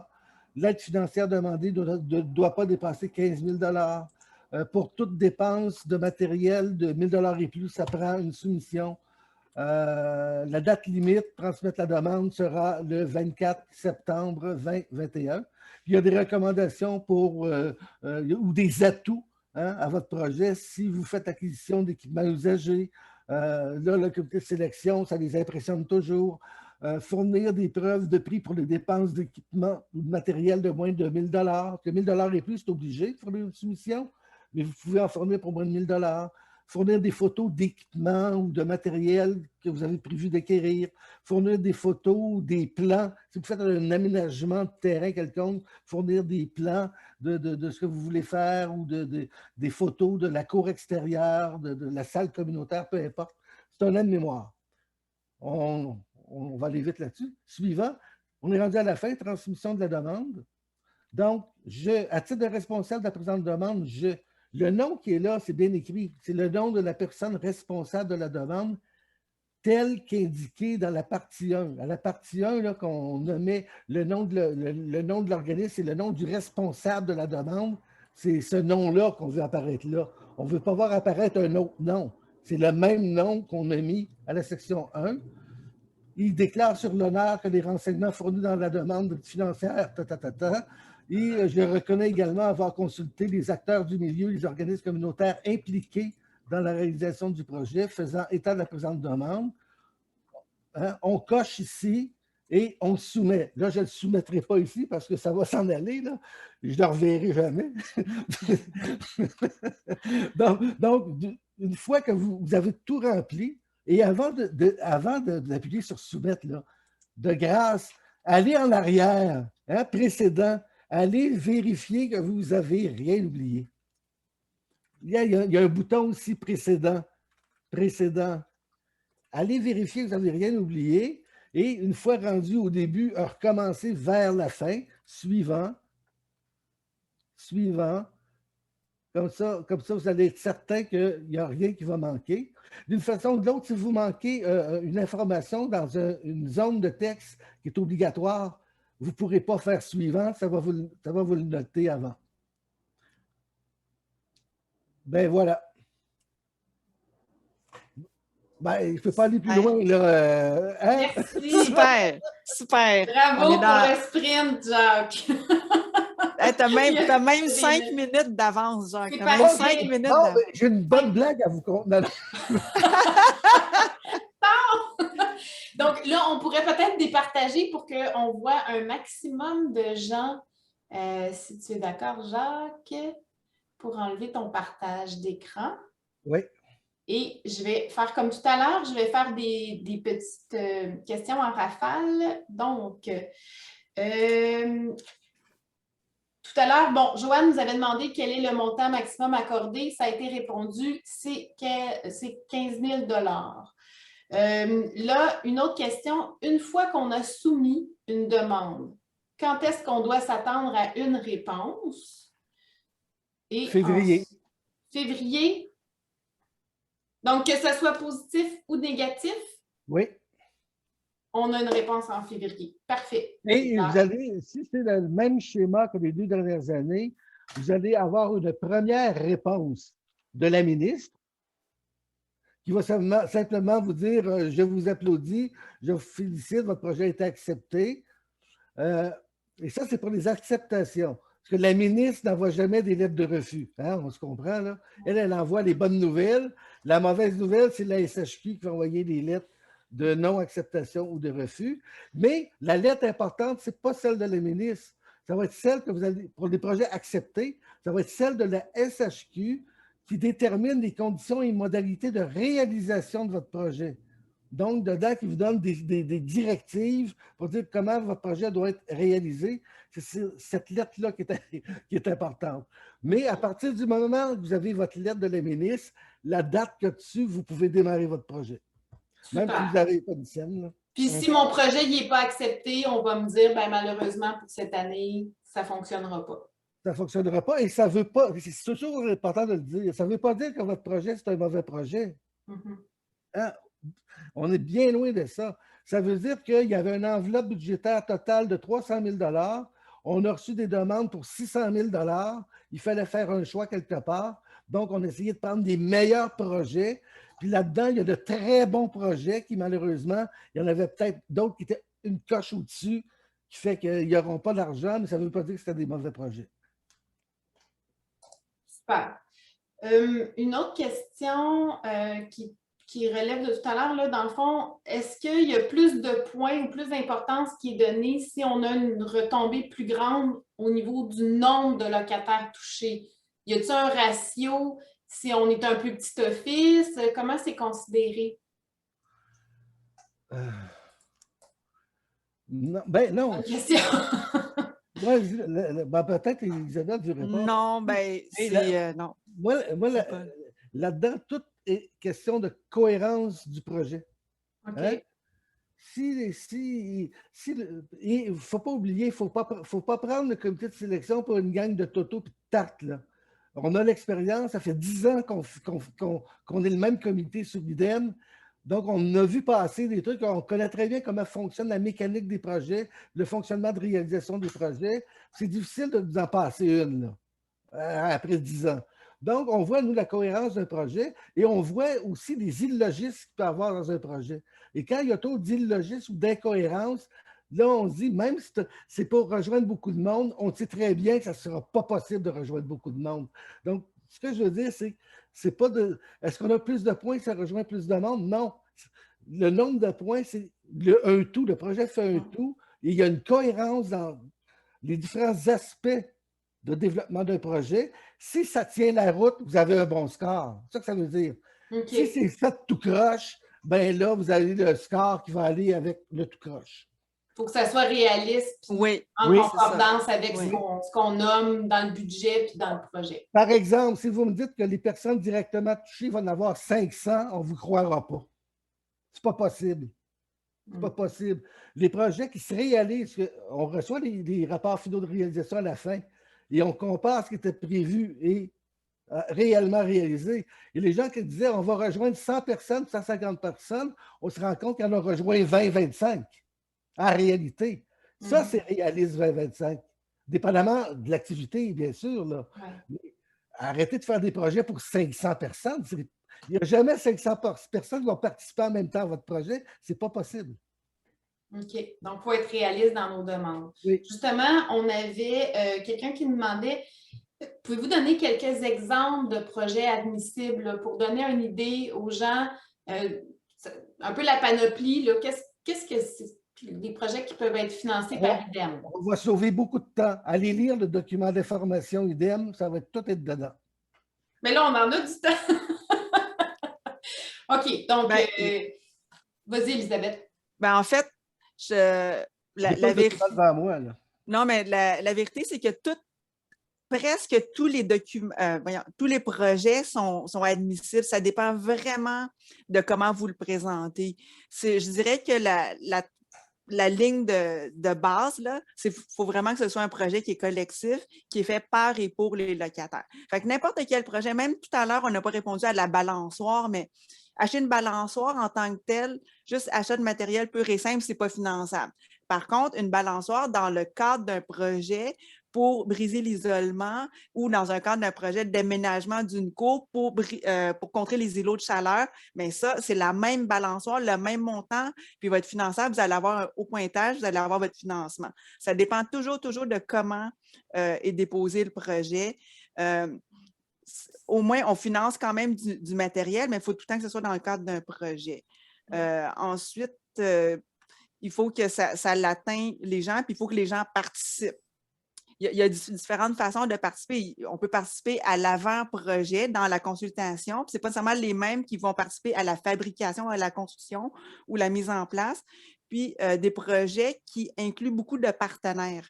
Par exemple, tout à l'heure aussi dans le fil, on a eu des questions sur les trucs d'ordinateur. On a financé des projets qui comprenaient de l'achat d'ordinateurs et on n'a pas financé aussi des projets qui contenaient l'achat d'ordinateurs. Ça dépend vraiment, mais la ligne de fond, la trame de base, c'est vraiment collectif. Par exemple, on n'a pas financé un projet que c'était juste d'acheter des ordinateurs. Il n'y avait pas de formation, il n'y avait pas rien, c'était tout seul. On ne finance pas des choses qui font que les gens vont rester chez eux tout seuls.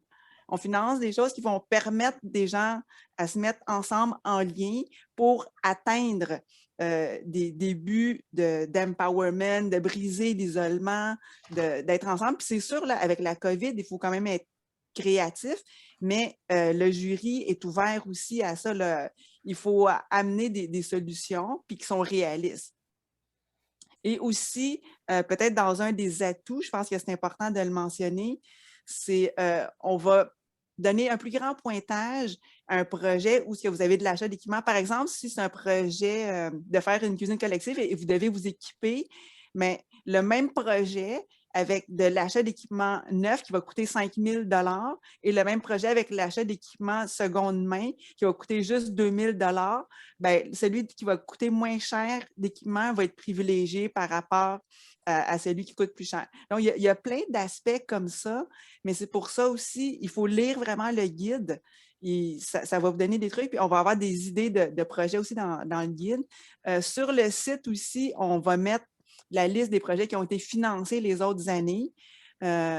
Et vous pouvez toujours nous appeler, on va vous aider là, à monter, pas nécessairement monter votre projet, mais à vous donner des trucs et des astuces. Gênez-vous pas, mais c'est sûr, plutôt que vous vous y preniez, les meilleurs projets sont des projets qui ont été réfléchis. Parce que ça se voit aussi quand les projets sont un peu déposés dernière minute et puis là, vous n'avez pas les appuis nécessaires. De le faire d'avance cette année, en théorie, là, ça devrait être le 12 juillet, le lancement. Ça vous donne le temps. Là, on devient quasiment tout en zone verte, là. Ça vous donne le temps de sonder les gens aussi, de regarder c'est quoi le besoin et puis de faire un projet adapté. Les meilleurs projets sont des projets qui sont concertés. Ce n'est pas des projets de monsieur ou madame qui est assis sur le coin d'une table. Après ça, c'est sûr que s'il n'y a pas eu de concertation au début, il n'y aura pas beaucoup de participation. C'est un peu les clés du succès, puis c'est un des meilleurs conseils, je dirais, c'est de répondre aux questions. Soyez le plus clair, le plus concis possible. Ce n'est pas nécessaire. Là. Si vous avez 3 phrases, écrivez 3 phrases qui veulent dire de quoi au lieu d'écrire un gros paragraphe qui ne veut rien dire. Fait que ça, il y a aussi, nous, on est là, mais il y a les organisateurs communautaires des offices. Ça fait aussi partie de leur travail de vous soutenir. N'hésitez pas à demander de l'aide, là. Merci, Elisabeth, pour toutes ces précisions. J'ai une question technique, puis ensuite, il y avait Manon Leclerc qui avait levé la main. Je ne sais pas si Manon, tu as toujours une question.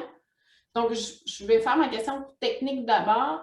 Donc, Guy nous demande, avant de soumettre le formulaire, est-ce qu'on peut le sauvegarder, puis est-ce qu'on va pouvoir l'imprimer? Des fois, c'est un enjeu dans les demandes de subvention, donc que vous avez la réponse. Mais en fait, oui.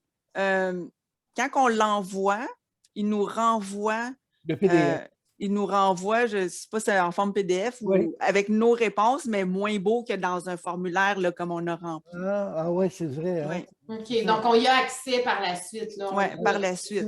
Bon, ça, mais d'un coup que vous avez soumis, je ne sais pas si vous vous rappelez, là, quand Jacques, on peut sauver ou soumettre, là, en tout cas, mais d'un coup, à la fin, là, quand vous l'envoyez, ça, c'est terminé. Hein, vous ne pouvez plus y retoucher.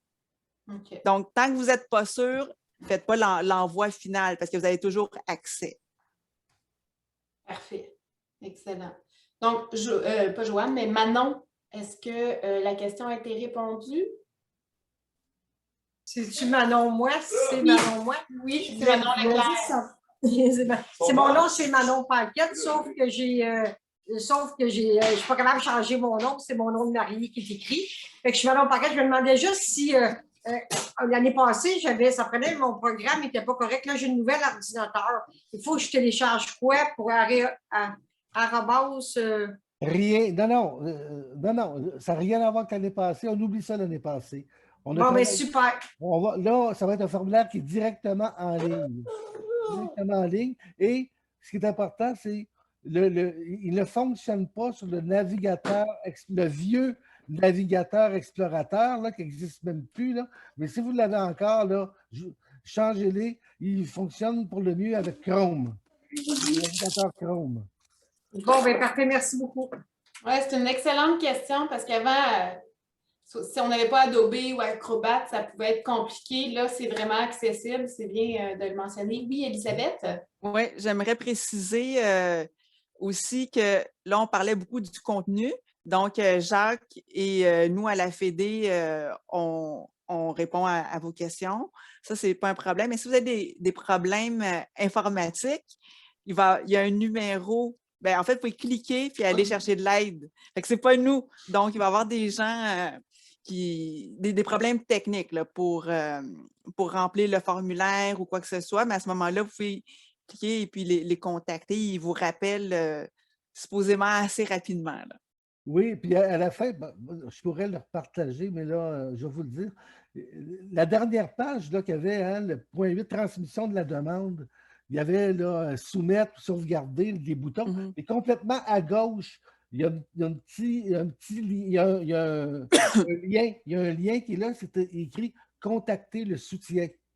Donc, si vous avez un problème technique, vous cliquez là-dessus et vous pouvez contacter le soutien technique de la SHQ.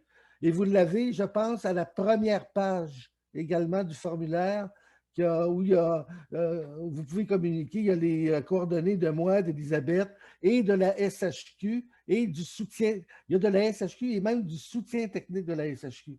Fait que sur le formulaire même, il y a des endroits que vous cliquez pour, si vous rencontrez des difficultés, d'essayer de les régler le plus tôt possible. Bon, dernière question quiz. À quel moment on va pouvoir accéder à ce fameux formulaire et où on va trouver le fameux formulaire? Lorsque l'appel de projet va être lancé dans la semaine du 12 juillet, je dis bien, ce n'est pas nécessairement le 12, mais c'est certain que ça va être dans la semaine du 12 juillet. Sinon, avant. Là, Sinon, on va sortir le fouet, là. Bah, si c'est le 12, tant mieux. Là, mais parce qu'on avance bien là, pour la version finale. Mais c'est là. Dans l'appel de projet, c'est ça. C'est un appel de projet et dedans, il va y avoir les liens directement dans le courriel d'appel de projet.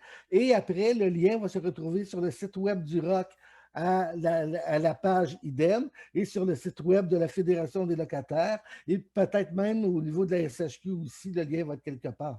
Donc, voilà. Et de notre côté, c'est sûr, nous, on s'engage à la Fédération, là, aussitôt que l'appel va disponible, on va le lancer et on va le publiciser aussi sur notre infolette. Donc, c'est une petite pub à aller voir sur notre nouveau site web et de vous inscrire à notre infolette. Hein.